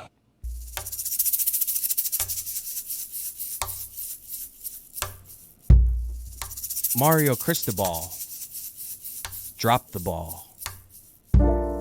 Couldn't see with his crystal ball. Cam Ward ends with D. And so too might Miami. That's it. Is that a rattlesnake? What is happening back there? Is that what Some is slam poetry? It's a very spicy image on the music video. It's called Intimacy, and it's like a fire beating up with an ice, and they're kind of together. Yeah, is people all- bang to this music. Yeah, Banging definitely. it. Very spicy. There is even less reason as to why we've been waiting for 6 years for Stugotz to do this at the Grid of Death. I mean, Chris Cote just farted out a banger. Why hasn't Stugotz gotten around to this? It's been 8 years.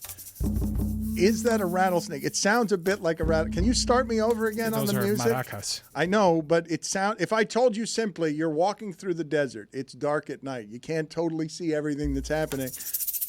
I'm going the other way. Yeah. I would be a little nervous, but also, why does it feel like I'm about to? Walking through the desert, but also super horny and, Is it just me, or scared. is it really sexy out here? It is. I'm thirsty. I'm dying, Yes, crawling through yes. this desert. Yes. Johnny Depp's burying something in the ground. I'm so out of bodily fluids, but I guess I can muster up just a little. I'm thirsty. I'm so thirsty. I'm dying. Is that a snake or am I aroused?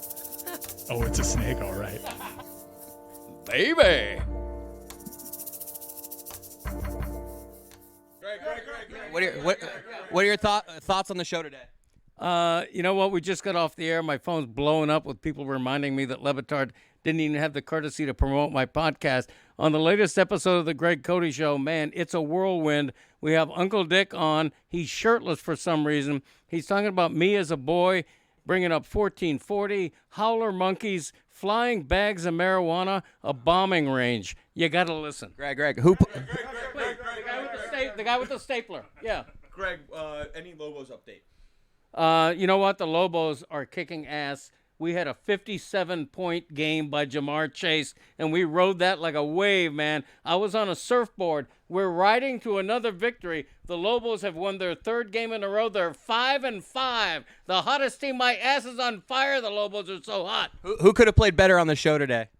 Just about everybody but me. I'm just kidding. It's just a laugh. I thought Lucy's Rodine or on the Rodin, whatever she called. Well said. That was like really fantastic.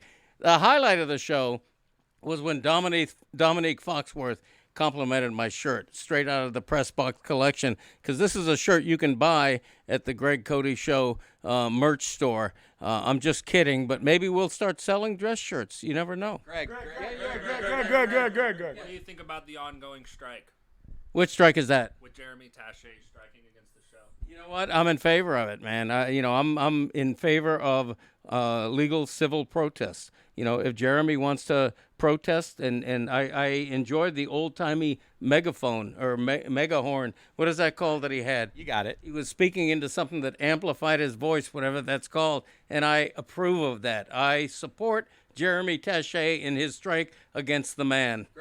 Yes. Can we get an update from Scranton, please? So Scranton, sitting around the kitchen table, my dad says to me, Joey, someday you're going to be on the Dan Le Batard Show giving an update from Scranton. Greg. Yes. Just one more from me, Greg. You're Yeah. back on the show tomorrow. Can we expect it back in my day? You know what? I'm going to keep that a secret. I know the betting odds are not good for a back in my day, but maybe I'll surprise you. That kind of thing.